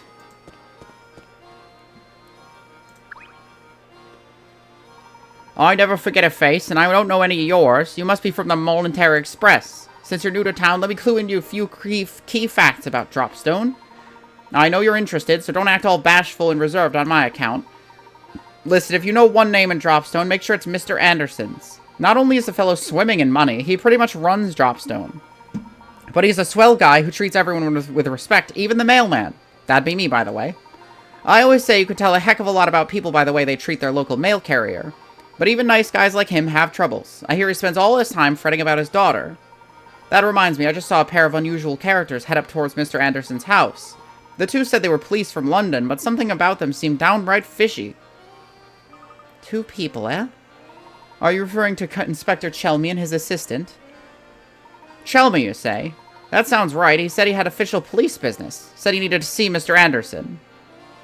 What possible connection could there be between Mr. Anderson and the Elysian box? Well, it seems Mr. Anderson serves as the head of this community. It's only natural that he'd know about and who and what passes through this area. He's a big fish, all right. You're right on the money about that. Heck, even the owner of the Monterey Express stops in to pay him a visit when he's in town. Yup, I bet those two officers are being waited on like kings at Mr. Anderson's as we speak. But enough chit-chat. We got a festival going on now, so go have some fun. Bench. Little sign. Hint coin. Breaking into someone's house. Kitty. This cat sculpture certainly is expressive. Yep, he's a cute one. Oh, if you like cats, Professor, have I got the puzzle for you? I mean, who couldn't like cats, honestly? Look at me. How could you not like this face? What is the same picture as the black and white one displayed on the far left? The only difference is the picture on the far left has a content flipped left right and its colors inverted. This is the same puzzle as before, but with cats instead of flowers. Da-dum. Ba-da-dum, dum, dum, dum. Bow, down, down, bow, bow. Bow, down, down, down, bow. Bow, bow, down, bow, bow, bow. Down.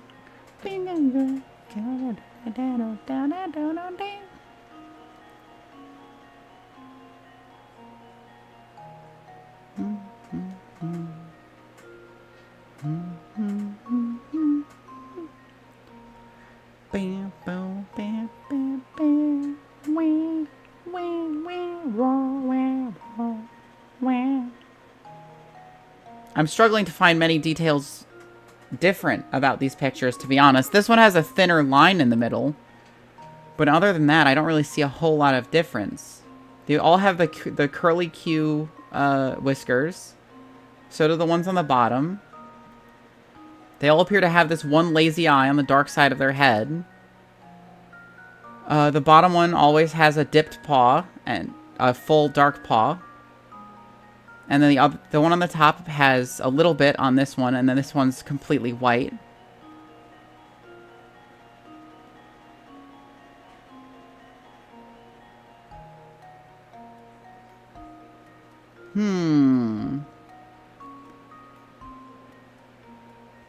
The eyelashes are different. That's what it is. These one have the fucked up eyelashes that this does. The eyelashes. Consider this puzzle solved. It was the eyelashes. A true gentleman leaves no puzzle unsolved. Good eye. B is the picture you're looking for. The other two pictures are identical, save for the cat's eyebrows in A and the pattern of the lines in the background in C. You always make it look so easy. Coin. Coin. Greetings. I don't think I've seen you around these parts before. May I ask your name? Of course. I'm Herschel Layton, professor of archaeology at the Gressenheller University. Charmed, sir. Welcome to Dropstone, Professor Layton. My name is Dorothea, and I'm a maid at the service of the Anderson family. Tell me, what brings you to our humble village? My companions and I are after an artifact known as the Elysian Box. Have you heard of it before? Can't say that I have, but the Master is quite knowledgeable about curiosities such as that. The Master, madam? Oh yes, excuse my thoughtlessness. I keep forgetting you're new here. I'd venture there's not a single resident of our village who doesn't know Mr. Anderson. I see. Well, if it's at all possible, we'd very much like to meet Mr. Anderson. Normally, I'd say he'd be glad to receive you, but lately he's been preoccupied with his daughter. I don't mean to pry, but has there been some issue between Mr. Anderson and his daughter? Well, yes. Just between you, me, and the wall, his daughter has been secretly planning a trip alone. Secretly planning a trip alone? Is that your way of saying she's been planning to run away? Yes. And what's worse is that Master is starting to catch on that something's going on. But after much talk, we servants have decided to cheerfully see the Master's young daughter off. So you're in support of allowing this girl to go off on her own. Why is that? Because the purpose of the trip is to fulfill the last request of the young lady's late grandmother. I see. May I inquire as to what the last request was? Well, I myself have only heard scraps of the story from other people, so I can't say much. But whatever the request, it's one that the young mistress seems to feel is extremely important. Oh, look at that. Here I am gossiping away when there's supper to prepare. Please excuse me, Professor Layton. I need to get back to work. Oh, before you go... Rats, she's gone. Maybe it's me, but it sounds like Mr. Anderson's daughter's leaving home is more than going on a trip. And yet, for some reason, the servants are cheering her on. How odd. Yes, very. And think about the consequences should Mr. Anderson find out what's been going on. The servants must have a truly solid reason if they've resolved to keep a secret like this. What could it possibly be? I'm getting the feeling Dropstone isn't as ordinary as it looks. You're not the only one, Luke. But enough speculation. Let's go explore more of the village. Okay, Professor.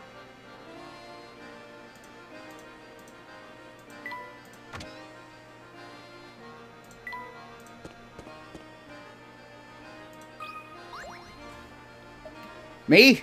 I'm a world traveler, but I'm stuck here until I can score a ticket on the Momentary Express. I was hoping for a freebie, so I told Beluga one of my puzzles to break the ice. Unfortunately for me, he got all hot under the collar when he couldn't solve it. Here, maybe you'll have better luck with it. Baggage claim. Oh, it's a sliding block puzzle. My arch nemesis. What rotten luck. While trying to pick up your luggage, you find that your bag is at the back of a pile. The baggage porter unloaded the luggage, came to the boxes in the hold, and prevented him from unloading your bag. Use your wits to move all the boxes out of the way and reclaim your luggage.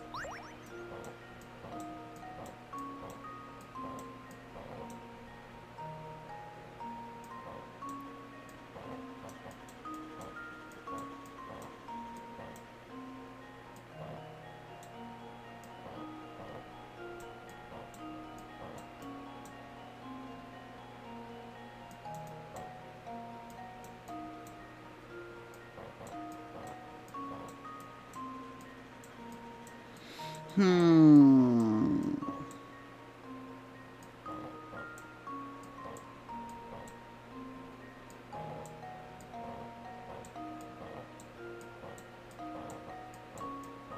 That one actually was pretty easy.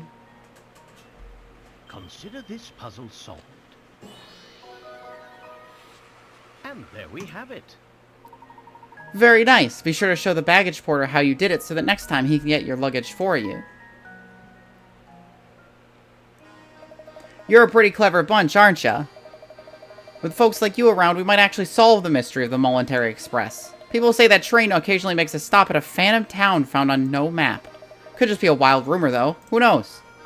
An unplotted town? I wonder if that's true.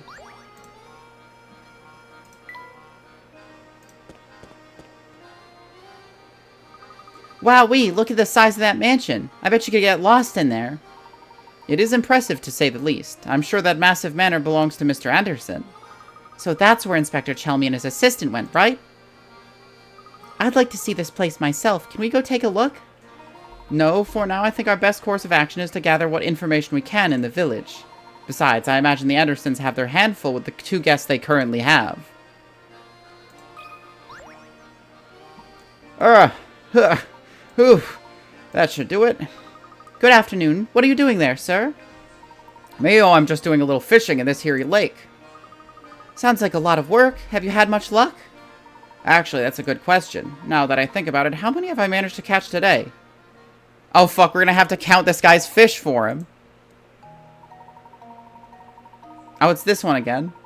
You cast a large net out into a pond to catch some fish. Every part of the net is in the water except the 2 ends which you're holding in your hands, which, as shown below. The pond's surface is small, so that's actually wider underwater, so parts of your sunken net aren't visible from the surface. Assuming there are no tears in the net, and the rim is constructed of a single length of rope that ends in the shore, how many fish visible in the pond will you snare when you pull the net back up? The net is here. There. Goes around to there. Goes around to here. Goes around to here. There. Here. There. And then here. That means that... not this fish. Not that fish. Not this fish. Not that fish. Not these 2. Not this fish. And not this fish or this one. So, oh, not this one either. 1, 2, 3, 4, 5, 6, 7. I'm gonna say 7 fish. We're going with 7. Let's see if this works. 7 fish, baby! Oh, yes! Okay. That's right. To solve this puzzle, you need to imagine how the unseen parts of the net connect, which should look something like the illustration above. As you can see, the net will catch a total of 7 fish. Woohoo! What a haul! Tonight I feast like a king! That's a cute little piece of waterside construction.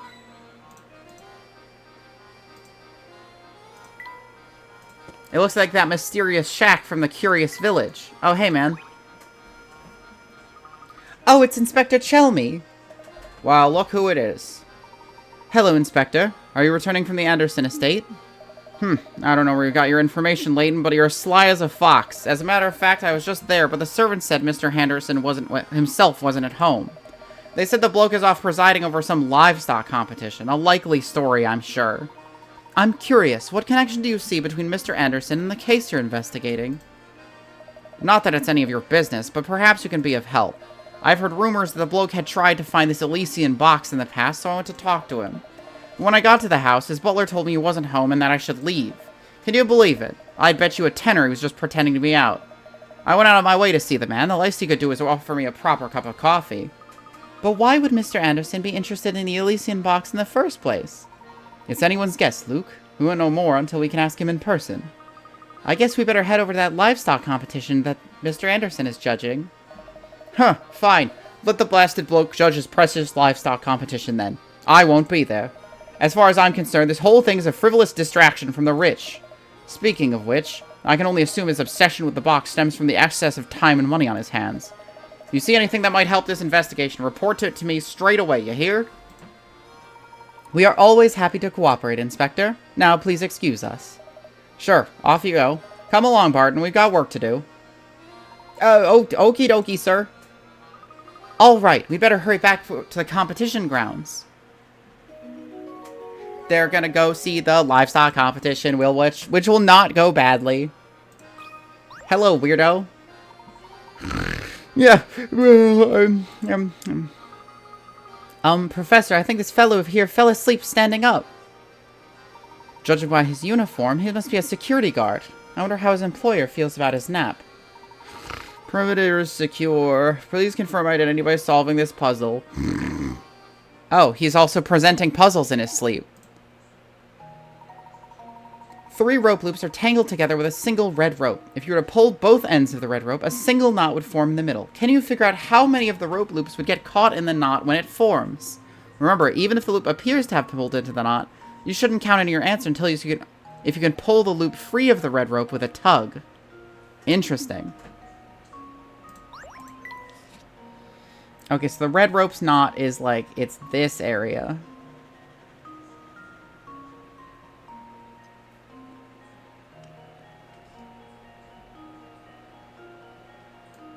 Everything going on here. That means that this is around the red rope, so we can't get that out of there for sure. I don't think. You know, that'll get caught in the puzzle in the thing for sure. This one goes around the red rope at, let's see.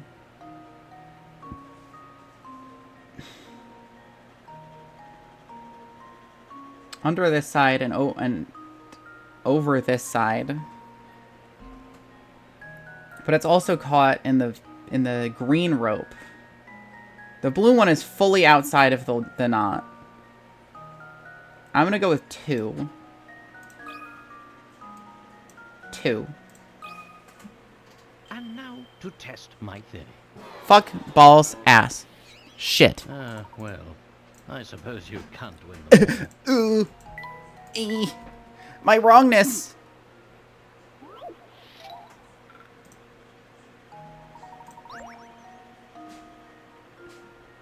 How many of the rope loops would get caught in the knot when it forms? 1. This should do the trick. Oh my god, all 3 of them? Are you for fucking real? I suppose you can't win them all. All 3 of them, even though the blue one is totally outside of the loop? It might be 0.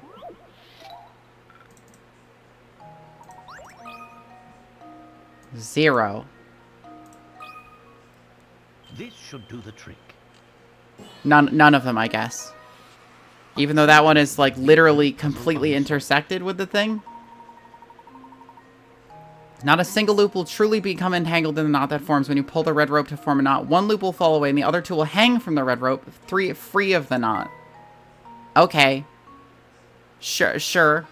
Correct answer confirmed. Well done, sir. He must be some kind of mad puzzle genius to be able to talk about them in his sleep.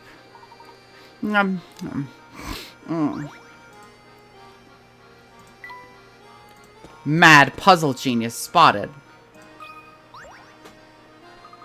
Boy, oh boy, I'm in a tight spot. I wanted to clean cut this board, but I botched it kind of bad. It's pretty much useless as is. Can you think of a way to turn these pieces into a solid square?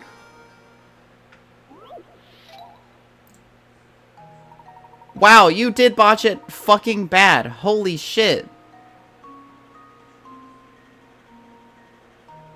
So I had to cut it in 2 pieces and rejoin those pieces to form a square. Boom, boom, boom, boom, boom. Schwink, schwink.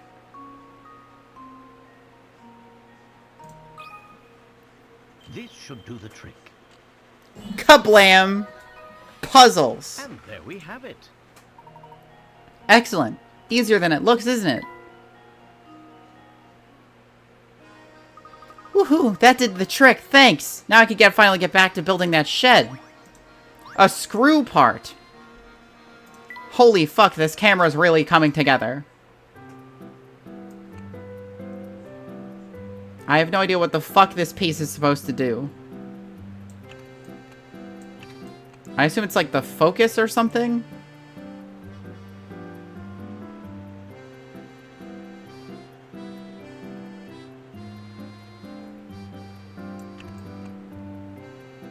That doesn't match up. That kind of matches up.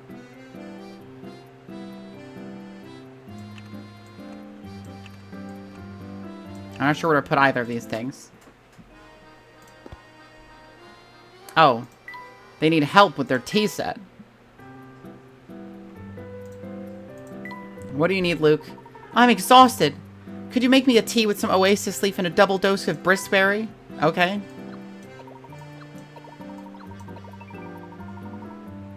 Refreshing double sour. What the fuck do you mean? You asked... This is specifically what you asked me to make.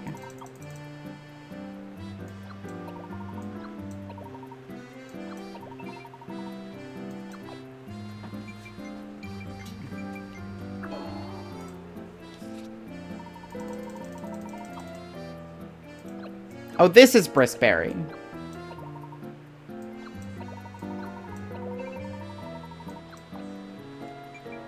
Oh no, it's 2 doses of bristberry. My mistake. He wants something sweet and refreshing.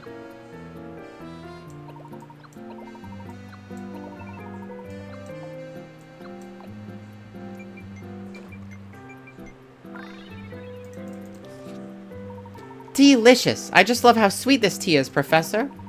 Well, it's a bit too sweet for me, but I understand why so many children enjoy it. I think I could drink a whole pot of this stuff myself. Just watch me. You've got quite a sweet tooth, Luke. Just try not to drink it too fast. Oh, they need help again. Oh no, it's the same help.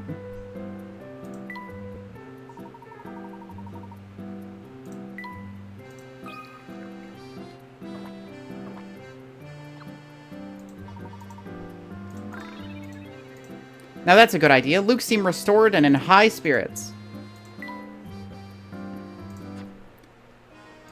Excellent.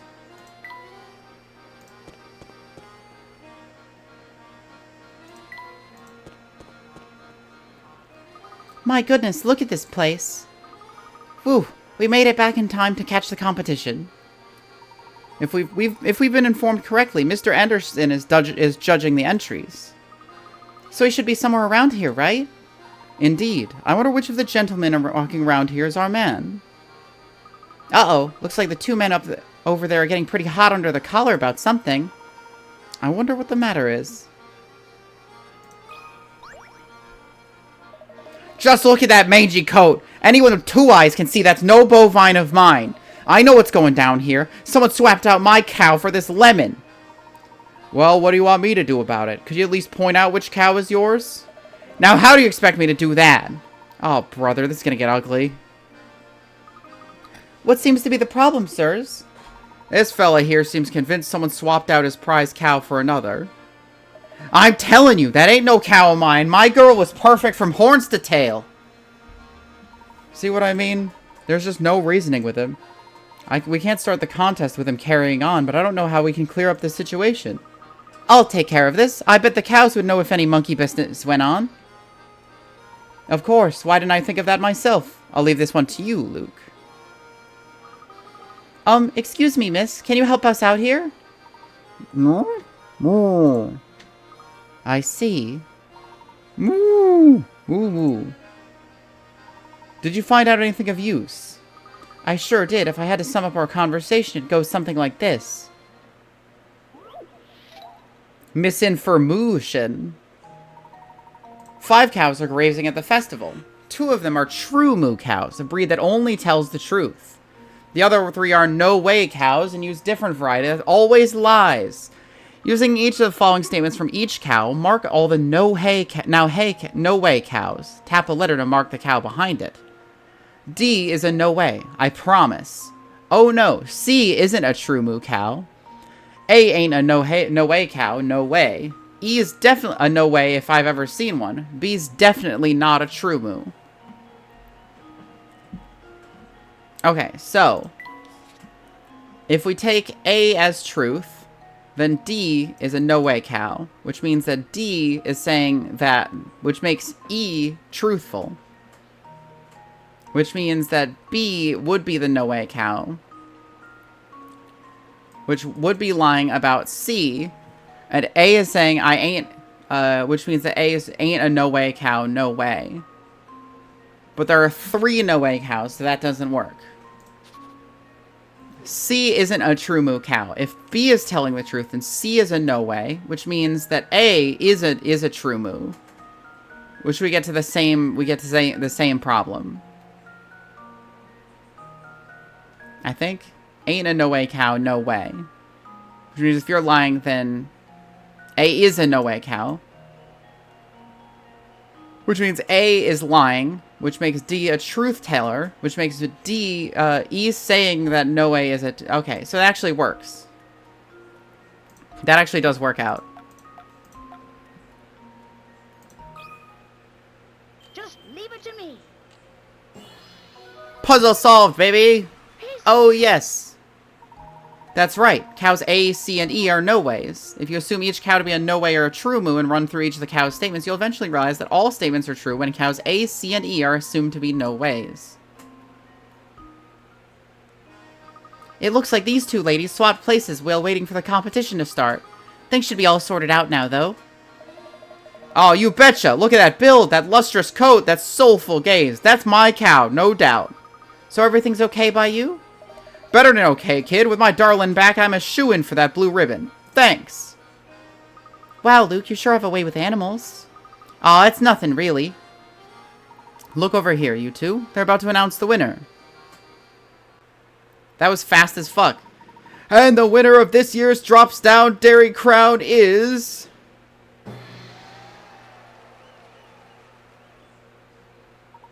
Oscar's show-stopping milk maven, Mootilda. Hold on now. You mean to tell me my sweet Marimoo didn't take first place? Too bad you swapped your cow back, Clabber. If you kept quiet, you'd be the winner, eh? I was robbed! The competition must have been rigged! Rigged, I tell you! To think he went through all that trouble to get his cow back and then ended up losing because of it. Yes, I suppose it goes to show that things in life don't always go as planned. Right you are, Professor. Say, shouldn't Mr. Anderson be around here now? It's going to take some effort to find him in a crowd this dense. Let's look around a bit.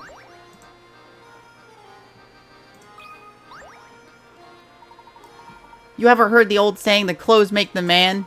Well, from the look of your duds, I'd say you got your act together. So try this puzzle on for size. A change of clothes. Men A, B, and C start off with pants and shirts of a single color. A wore red, B wore blue, and C wore white. Then they were blindfolded and swapped items of clothing. After they took off their blindfolds, here's what they said. No one's shirts and pants match. It looks like C is the only one of us who didn't keep any of his original clothes. I don't know if I like these red pants. Okay. Oh, okay. So, red pants. Red pants on C. C is the only one who didn't keep original clothes, and none of them match, so blue shirt. Which means that you have a red shirt. Or you have a white shirt. Blue pants. And then you have white pants and a red shirt. And now to test my theory. Easy puzzle. A true gentleman leaves no puzzle unsolved. Nicely done. We know that C is the only one not wearing something from his original outfit, meaning he's not wearing anything white. You must also know he has red pants, so his shirt must be blue. Since A and B are each wearing pants or a shirt of their own, you can deduce that A is dressed in a red shirt and B in blue pants. With that all settled, all you have to do is place your remaining white items in the right places, and your puzzle is solved. There's nothing tackier than when your shirt and pants don't match. That's fashion rule number 1. Rule number 2, no one can pull off sequins. But with that sweet suit of yours, you're golden. No swanky nightclub will turn you away. I guarantee it. Okay.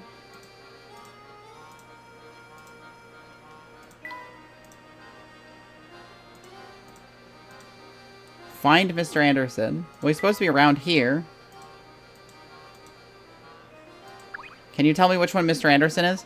Yeah, I'm pretty much the slickest dresser in all of Dropstone. See this hat? No one else can pull off a look this edgy. Okay.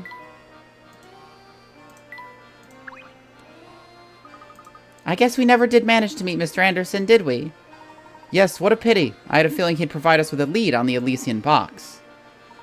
Hey there, fellows! We've never met before, have we? I heard you chatting about Mr. Anderson and thought to myself, hey, I can help. Here, I'll point him out. Who's Mr. Anderson? Mr. Anderson. I just saw Mr. Anderson around here a minute ago. He shouldn't be too hard to spot with the beard and the hat. Yup, he's a real gentleman. He always looks spiffy with his cane and dapper little bow tie. Oh, and he doesn't wear glasses in case you're wondering. Look, there he is now. Okay, so... hat, bow tie, cane. Hat, bow tie, cane, beard. No beard. No mustache. No cane. He doesn't necessarily have a mustache. No cane. No cane. No cane. Is a girl, probably. No cane. No cane. No bow tie. Here he is. He got his hat blown off. Puzzle solved. Ha! Wonderful. Good eye. Now it looks like the wind tried to carry off Mr. Anderson's hat. Good day, sir. Might you be Mr. Anderson? The one and only, my friend. And who do I have the pleasure of speaking with?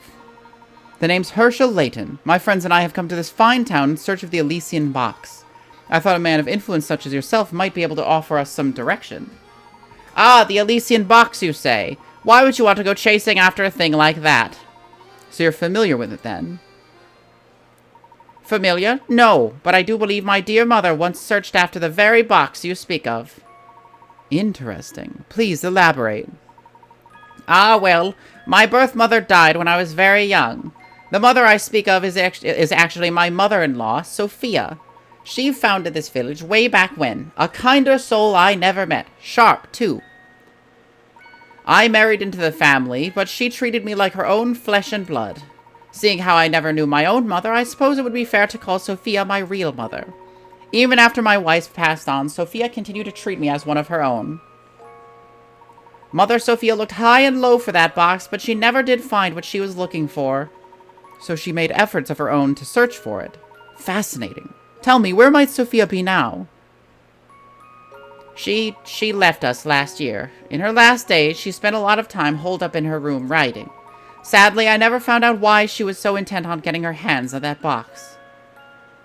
I see. I'm sorry for your loss. Thank you. Well, my mother may have had knowledge of the subject, but she's gone now. Now you know as much as I do. I regret I couldn't be more help to you, sir. Not at all, Mr. Anderson. I've learned a great deal from our conversation. You have my thanks. Oh, one thing before you go, Mr. Layton. Please take a look around you. These picturesque hills, these happy people, Dropstone has been blessed with so much. Sophia turned this place from nothing into a village full of warmth and camaraderie. Dropstone mustn't ever be allowed to wither and fade like so many other villages. After all, too many sacrifices were made to make this place what it is. Ah, forgive my ramblings. Once I start talking, sometimes I have trouble stopping. Enjoy your time in Dropstone and be well. Good day. Well, I guess that's just another dead-end lead. Oh, I wouldn't say that, Luke. It appears this village is inextricably linked with the Elysian box. I also find Mr. Anderson's choice of words interesting. What do you suppose he meant by sacrifices? It looks like our mystery only leads to more mysteries. The professor, Luke, and Flora decide to head back to the train station. And we're getting close to the end, and I have to go to the bathroom, so I figure now is a perfect time to end the stream. So let's find somewhere to send you lot.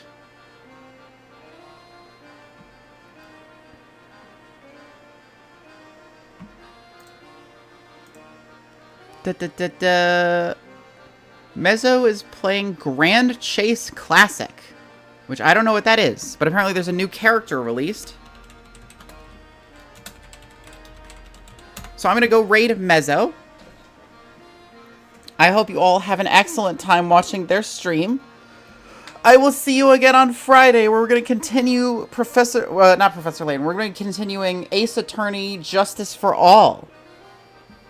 We just started the first case, and I am hoping to make some progress on that on Friday. I hope you all have an excellent rest of your week. I hope you all do something kind for yourself this week. And I'll see you later. Bye-bye.